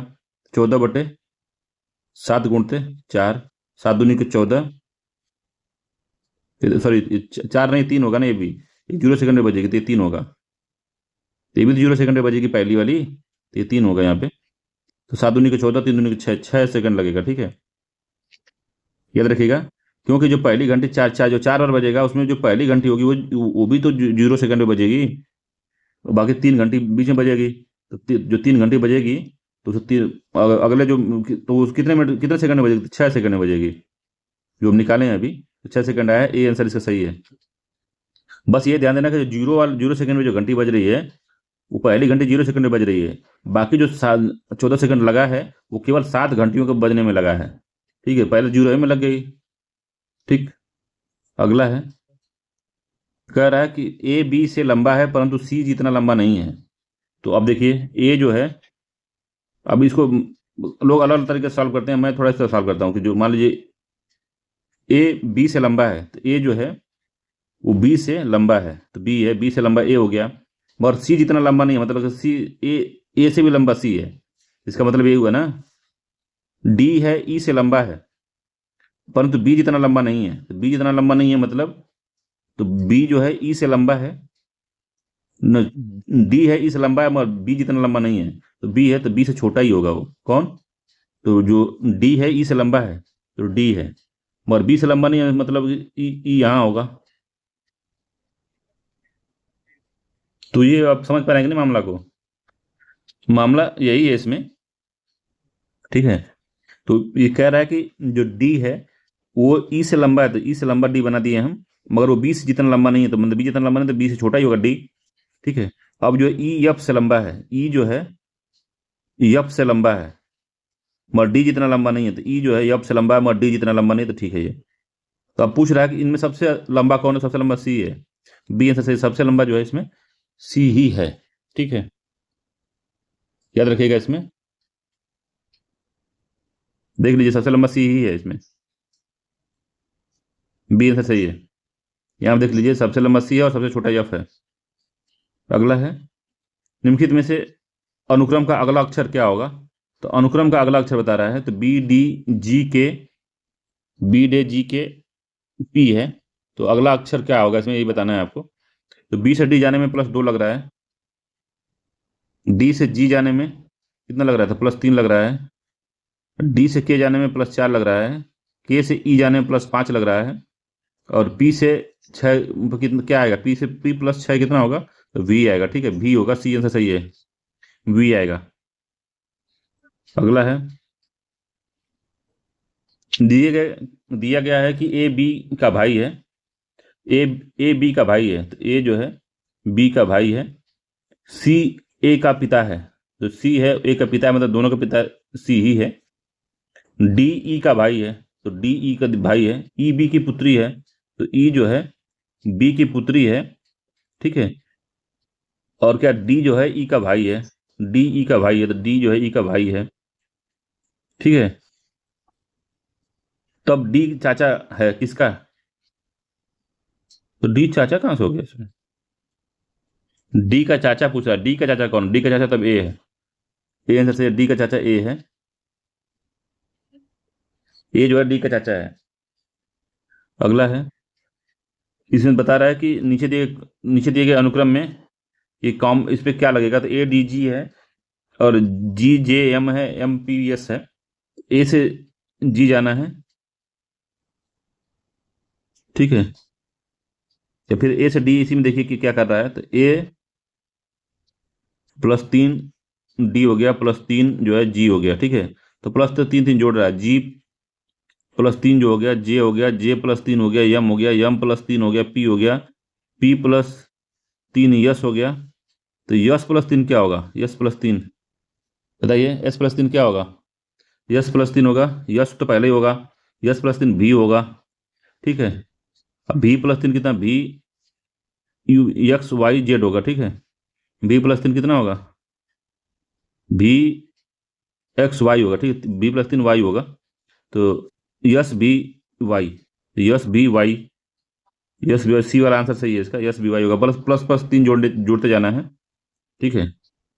अगला है कि ये दिया है, ये दिया है, बीच में यक्स, ये क्या, इसके स्थान पे क्या आएगा?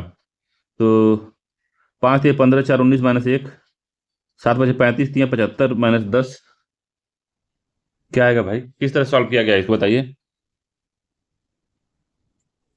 तो 5 का स्क्वायर प्लस 3 का स्क्वायर, 5 3 8 -4 का स्क्वायर, 5 बचे 25 -3 3 का 9, -5 का स्क्वायर प्लस 3 का स्क्वायर, और घटाना पड़ेगा, -4 का स्क्वायर, तो 5 बचे 25 हो गया, 3 3 का 9 हो गया, -4 हो गया 16 हो गया, तो 16 9 आ जाएगा, 18 हो जाएगा, 9